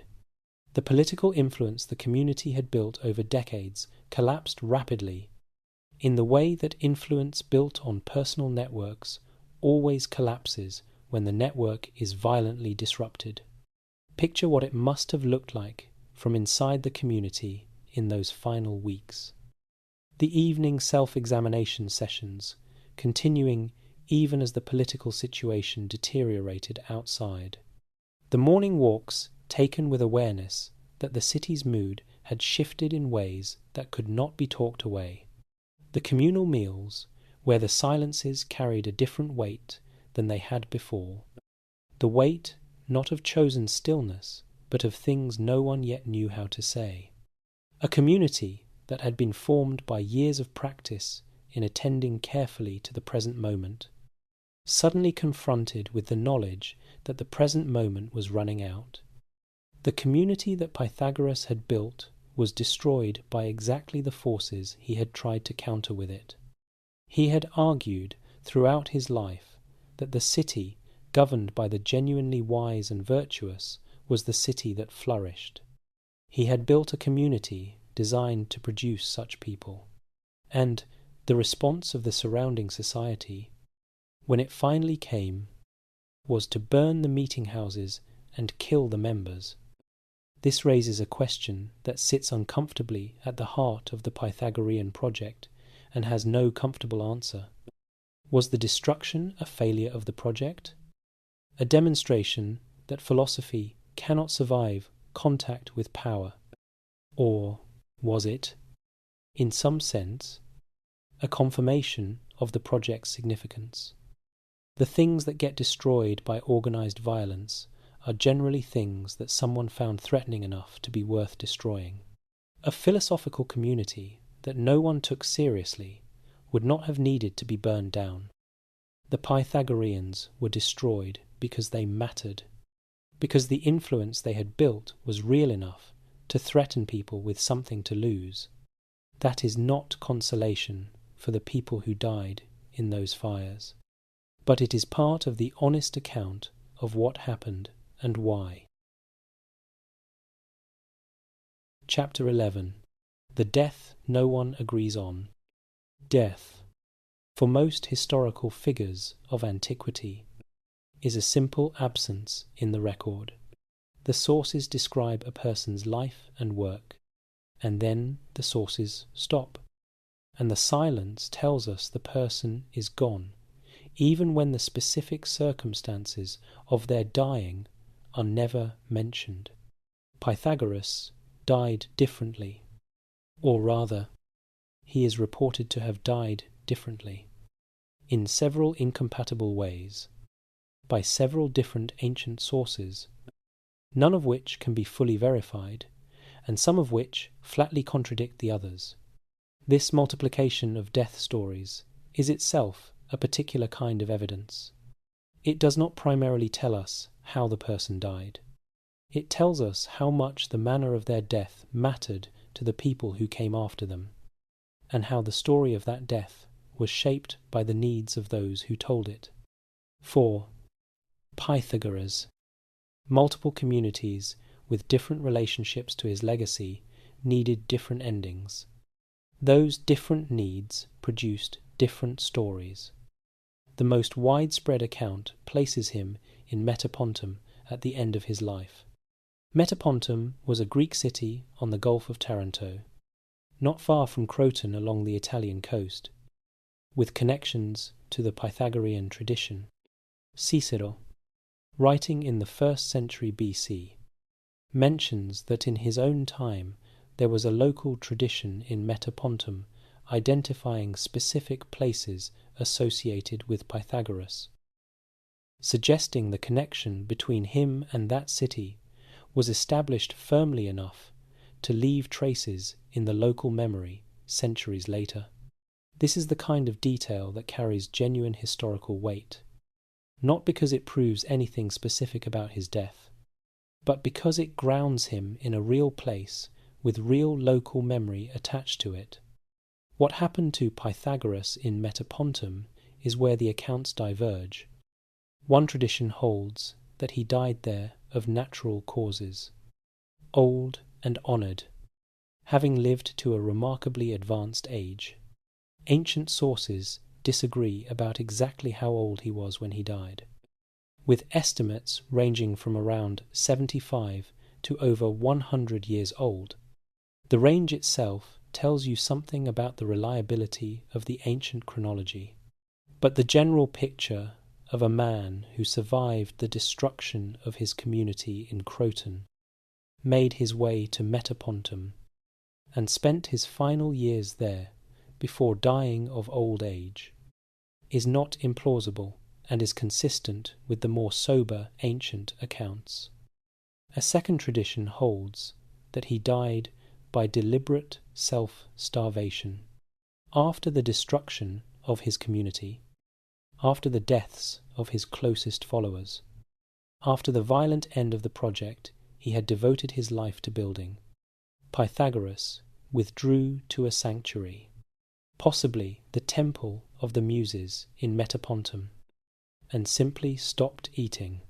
He died, on this account, by choice, refusing to continue living in a world where what he had built had been destroyed. This version has a compelling narrative logic.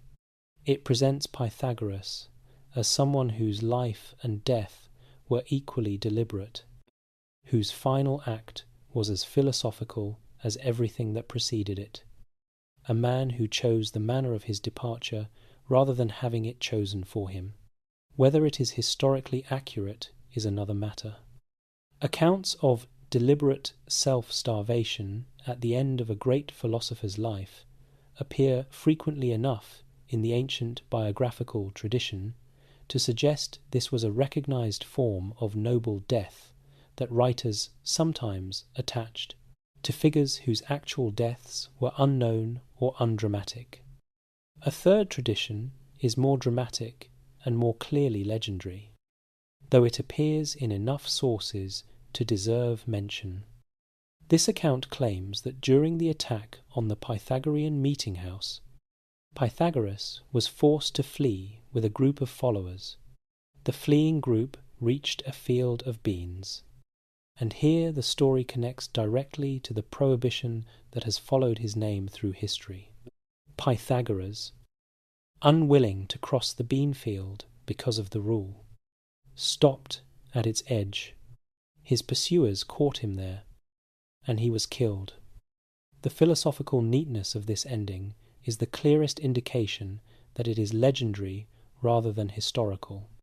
The man whose most famous rule becomes the instrument of his death. Real deaths are rarely this thematically tidy. Stories about real deaths, told and retold across generations by people who need the death to mean something, often become this tidy over time. The story should be understood as a later legend, reflecting how seriously the community's commitment to its rules appeared to outside observers, not as verified history. A fourth tradition describes Pythagoras perishing in or near the burning of the meeting house itself. His death, part of the general destruction of the community rather than a subsequent separate event. And a fifth tradition, the most miraculous and the most clearly hagiographical, claims that Pythagoras did not die at all in any ordinary sense, that he simply disappeared from the world in a manner consistent with his divine or semi-divine nature, returning to the higher realm from which he had originally come. This last tradition is the least historically credible. It is also the most revealing about how the Pythagorean legacy was managed in the generations after his death. Communities that have lost a founding figure of enormous personal authority often face a crisis of legitimacy that the doctrine of the founder's immortality or transcendence is designed to address. The fact that this tradition existed and was maintained is not evidence that it is true. It is evidence that the community had reasons to need it. What can we say? At the end of all of this, about how Pythagoras actually died. He probably died somewhere in the period between 510 and 490 BC. Give or take a decade. Metapontum is the most plausible location associated with his final years. Based on the consistency of the ancient sources on this point and the local traditions that Cicero encountered there, the destruction of his community in Croton was almost certainly the defining event of the last phase of his life, shaping whatever circumstances surrounded his death, regardless of exactly how it occurred. Beyond that, we do not know. Think about what that means for a moment. A man who changed the way the ancient world thought about mathematics and the soul and the relationship between them. A man whose ideas travelled through Plato into the foundations of Western philosophy and religion. A man whose name is still attached to a theorem that 1 billion people have learned. And we do not know how he died. We do not know where he is buried. We do not know what his last days looked like, whether the equanimity he had spent his life teaching was with him at the end, whether he sat in some room in Metapontum as an old man and reviewed the day's events in his mind one final time before letting the practice go. What we have instead is 5 incompatible stories, each shaped by the needs of the community that told it, each capturing something true about what Pythagoras meant to the people who came after him. None of them settling into the single clear fact that history usually provides for its most significant figures. Picture that room in Metapontum. If it existed, an old man, a window, the sound of the sea somewhere in the distance. The same sea he had crossed from Samos as a younger man, carrying everything inside his mind. The questions still there. Probably. The questions were always there. He died the death that each tradition needed him to die. And perhaps that is its own kind of answer. The man who taught that the soul never truly ends left behind a death that never quite arrived. 5 different endings that together form something that is not quite a conclusion. The questions he raised, the shadow he cast across the centuries that followed. That is where we go next. Chapter 12. The shadow he cast. There is a particular kind of influence that does not announce itself. It does not arrive with a citation or a footnote. It does not appear in the acknowledgments of the books it shaped. It is the influence that has been absorbed so completely into the way a tradition thinks that the tradition can no longer see it as influence.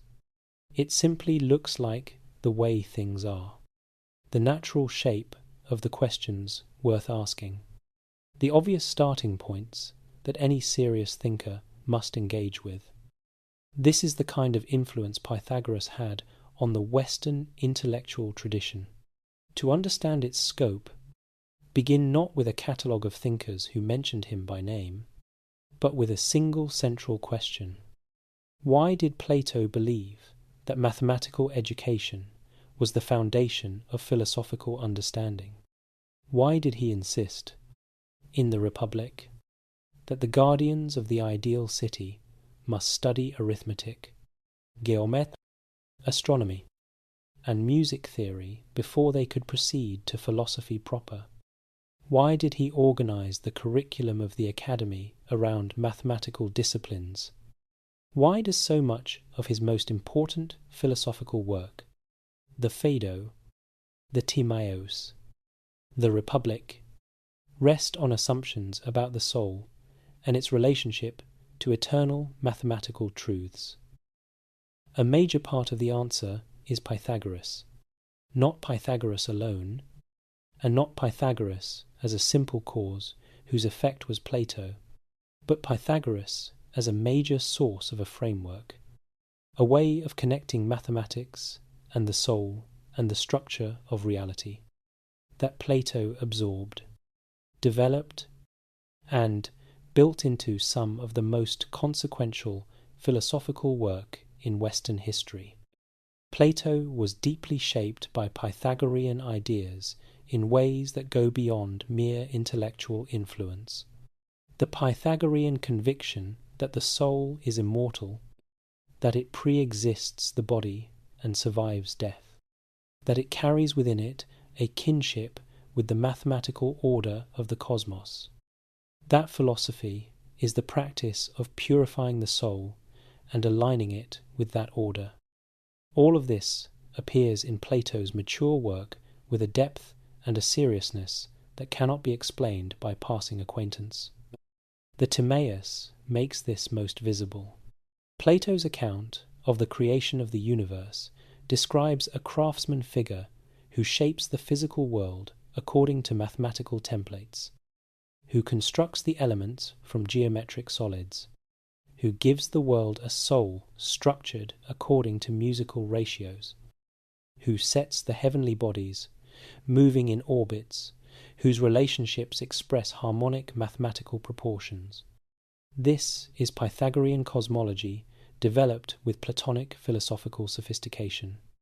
But the bones of the structure are recognizably Pythagorean, and since Plato's influence on the subsequent history of Western thought is essentially immeasurable, the Pythagorean strand, woven into Plato's thinking, travelled forward through everything Plato influenced. Here is where that forward travel becomes worth pausing to examine honestly, because not everything it produced was straightforwardly good. Through the Neoplatonic philosophers of late antiquity, the Pythagorean mathematical mysticism was amplified into an elaborate metaphysical system that influenced how educated people in the late Roman world understood reality, the soul, and the divine, through Augustine of Hippo, who found in Platonic philosophy a preparation for Christian revelation. These ideas entered the foundations of Western Christian thought in ways that shaped how hundreds of millions of people understood their own souls and their relationship to God.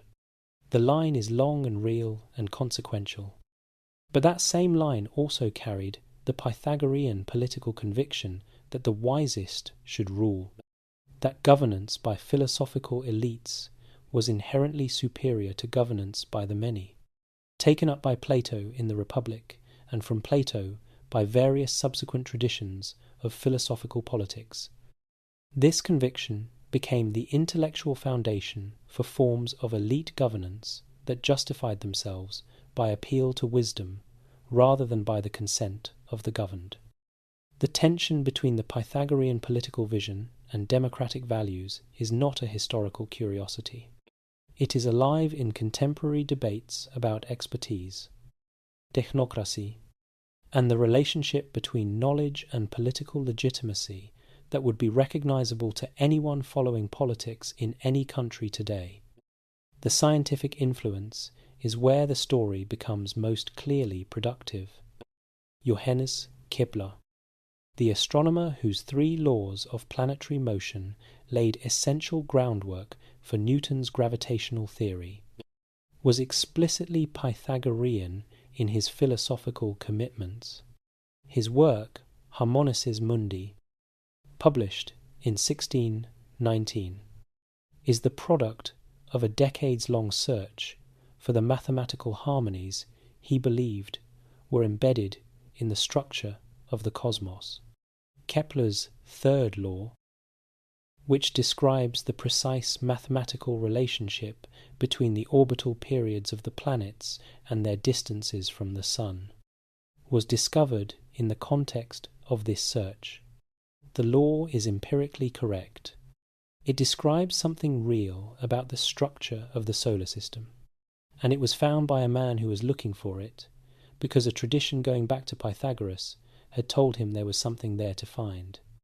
Galileo Galilei expressed this same conviction memorably in his work Il Saggiatore, arguing that the book of nature is written in the language of mathematics.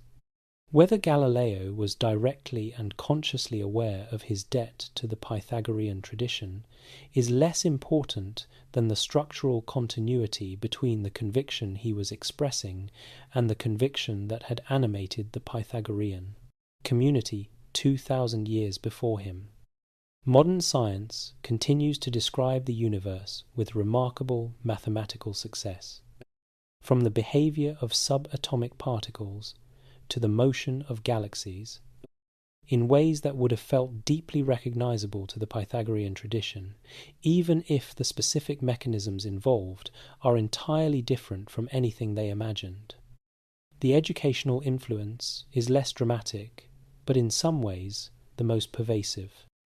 The four disciplines that the Pythagorean tradition identified as the mathematical foundations of understanding, arithmetic, geometry, music theory, and astronomy, became in medieval European education the quadrivium, 4 of the 7 liberal arts that formed the curriculum of the medieval university. The conviction that mathematical education trains the mind to think rigorously and prepares it for deeper understanding became, through the mediation of Plato and subsequent educational traditions, one of the foundational assumptions of Western education. When a mathematics teacher today argues that the value of studying mathematics goes beyond its practical applications, that it teaches a kind of thinking valuable in any domain, they are making a claim whose ancestry runs back to the Pythagorean community in Croton. And then there is the influence that is hardest to trace precisely, but that may be among the most significant of all.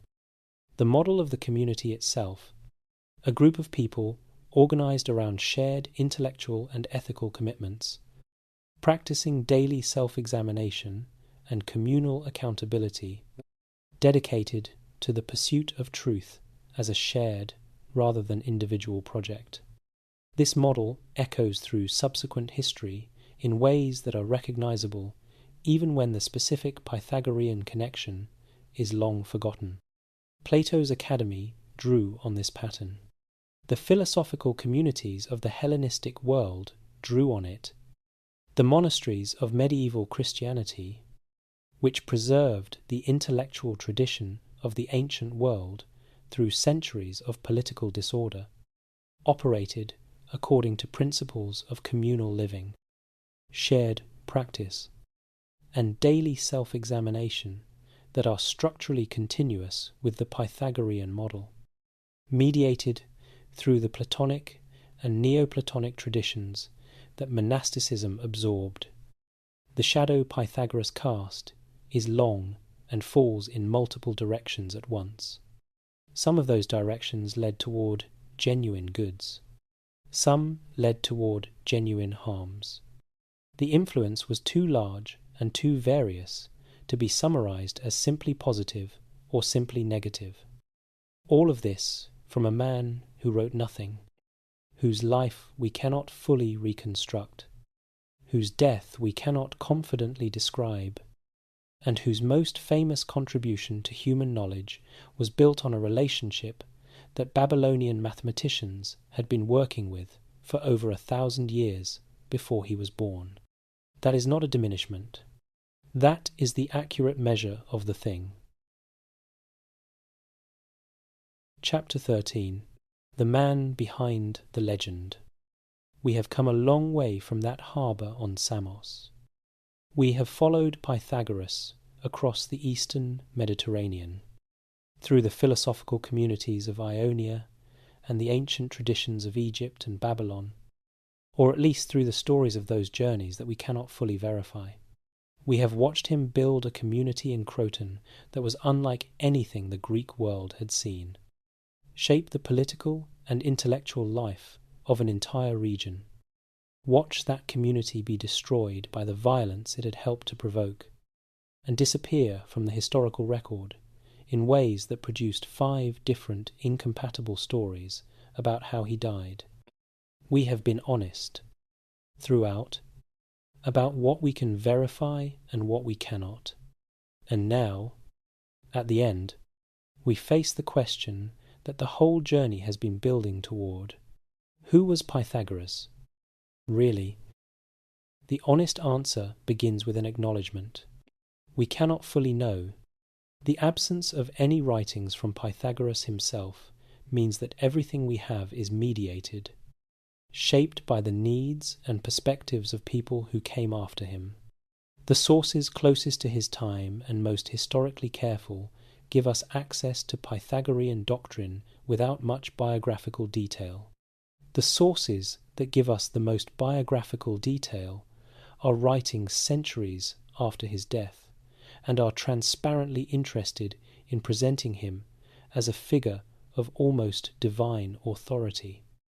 But what the evidence, taken as a whole and treated carefully, does suggest is this: he was a man of extraordinary intellectual range who operated at the intersection of domains that his culture did not yet have clear boundaries between: mathematics, music, cosmology, ethics, political philosophy, spiritual practice.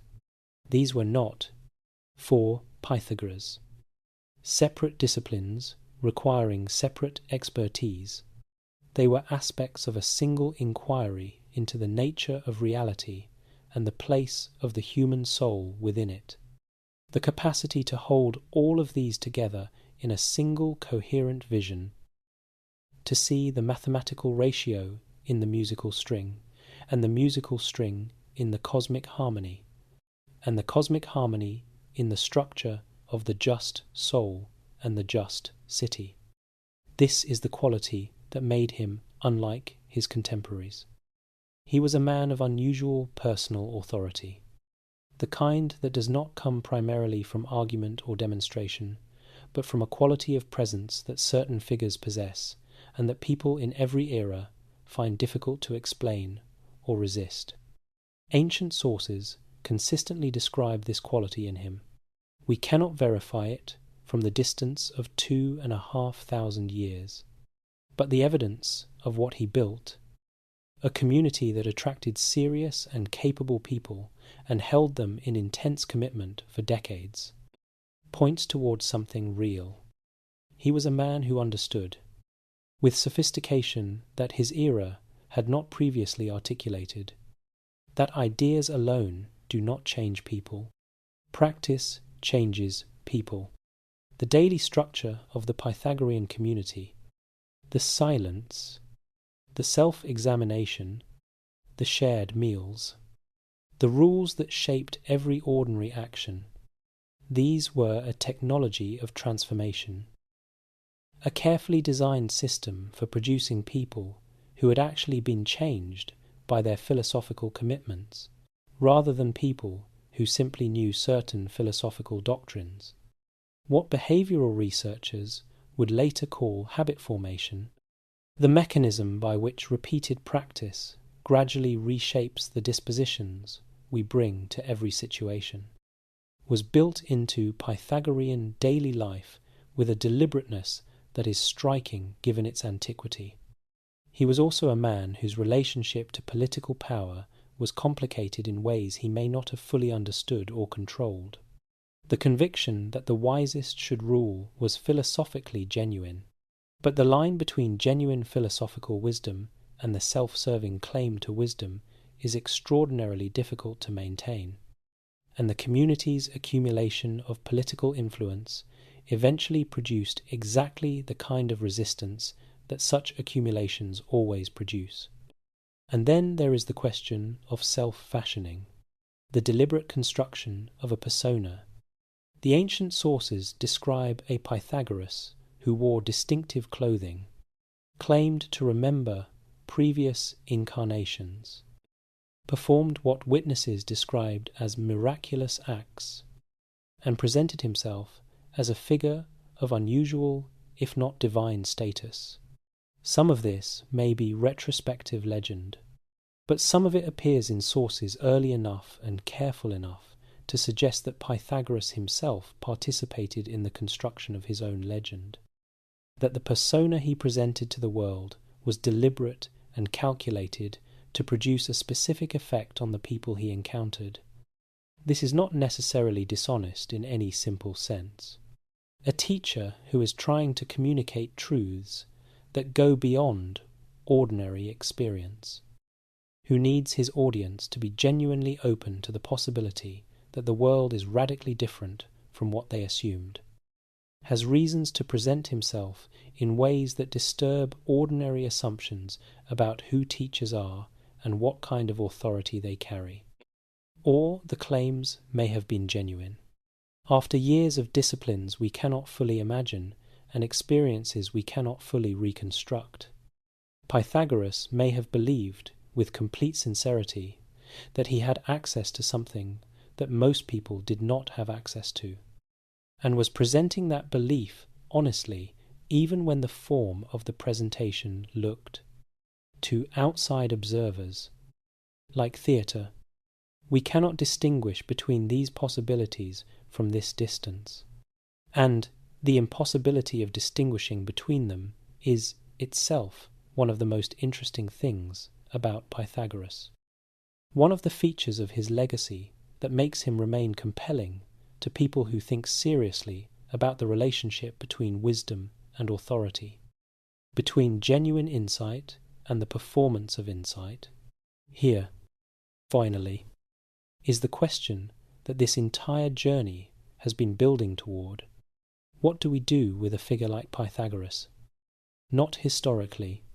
Historically, we do what we have been doing throughout this account.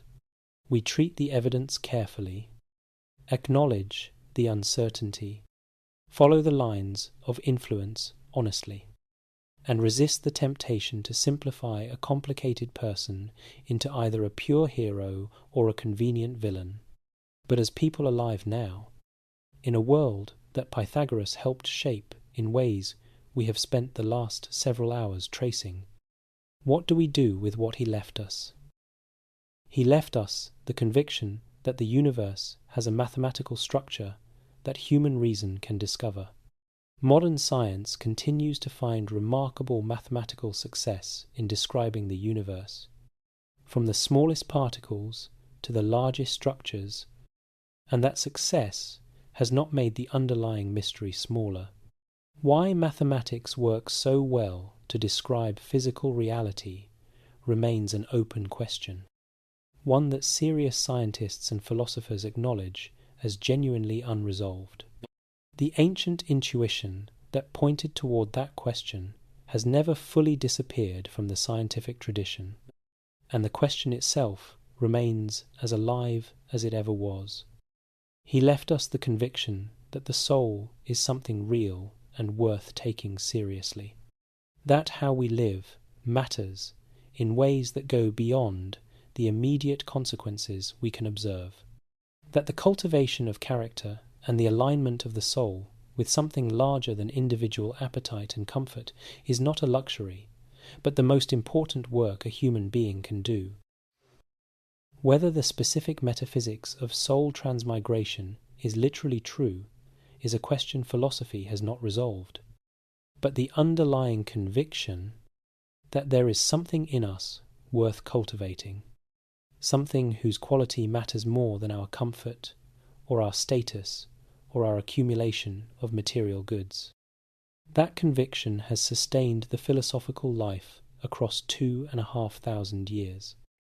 And beyond those two convictions, he left us a way of living together in pursuit of truth. The insight that the examined life is better lived in the company of others who share the commitment to examining it. That the community organized around shared values and mutual accountability is the environment in which genuine human transformation is most likely to happen. Every institution that has tried to organize serious people around serious purposes carries something of this insight, however imperfectly realized, and he left us the questions. Not a single question, but a family of questions that his life and teaching raised, and that 2,500 years have not answered. What is the relationship between mathematics and reality? Why does the universe have a structure that human reason can discover? What is the soul, and what happens to it? How should the wise relate to power? And how should power relate to the wise? What does a community organized around the pursuit of truth actually look like? And what are the limits of what such a community can achieve in a world not organized around the same values? These are not ancient questions that have been superseded by modern answers. They are permanent questions, arising from features of human existence that do not change across historical periods. Questions that each generation has to face for itself with whatever tools it has available. Pythagoras faced them with extraordinary seriousness and extraordinary ambition. The facing of them produced something that changed the world, not cleanly, not without complications, not without the fire and the violence and the 5 incompatible death stories that attend any genuine attempt to build something different from what the world is currently organized to allow, but really, durably, in ways that are still shaping the questions we ask and the ways we think about asking them. There is a theorem named after him that 1 billion school children have learned. The relationship behind it was known to Babylonian mathematicians long before he was born, but the tradition that made it possible to prove that relationship in general terms, that insisted mathematical truths are real and worth demonstrating with rigorous logical argument. That tradition he helped to build. There is a way of thinking about the soul, its immortality, its journey. It examines kinship with the rational structure of the universe that runs through the heart of Western philosophy and religion. Whether that way of thinking is ultimately true is a question each person who encounters it has to sit with for themselves. There is a model of community, of what it looks like when people organize themselves around the shared pursuit of truth and the daily practice of the examined life, that has inspired institutions across 25 centuries of human history, imperfectly realized in every instance, including in Croton. But the imperfect realization of a genuine insight is still, in the long run, more valuable than the perfect realization of a trivial one. And there is a man, somewhere behind all of the legend and the retrospective invention and the incompatible accounts of his birth and his travels and his teaching and his death, who looked at a plucked string and heard in its sound a question about the structure of the universe, and spent his entire life trying to answer it. We do not fully know who he was. We know what he started, and what he started is still going. The harbour at Samos is quiet now. If you imagine it at night, the torches have burned down. The ship has long since sailed. The man who boarded it in the dark is gone, in all the ways that people are gone after 2,500 years, and present, in all the ways that a person is present when the questions they asked have never stopped being asked. The theorem is on the board in the classroom. The proof is in the textbook. The soul is, as it has always been, its own question, available to whoever is willing to sit with it seriously enough to hear what it says back. He is still asking. We are still answering. That is enough to have done with one life. Good night, and thank you. as always, for staying until the end.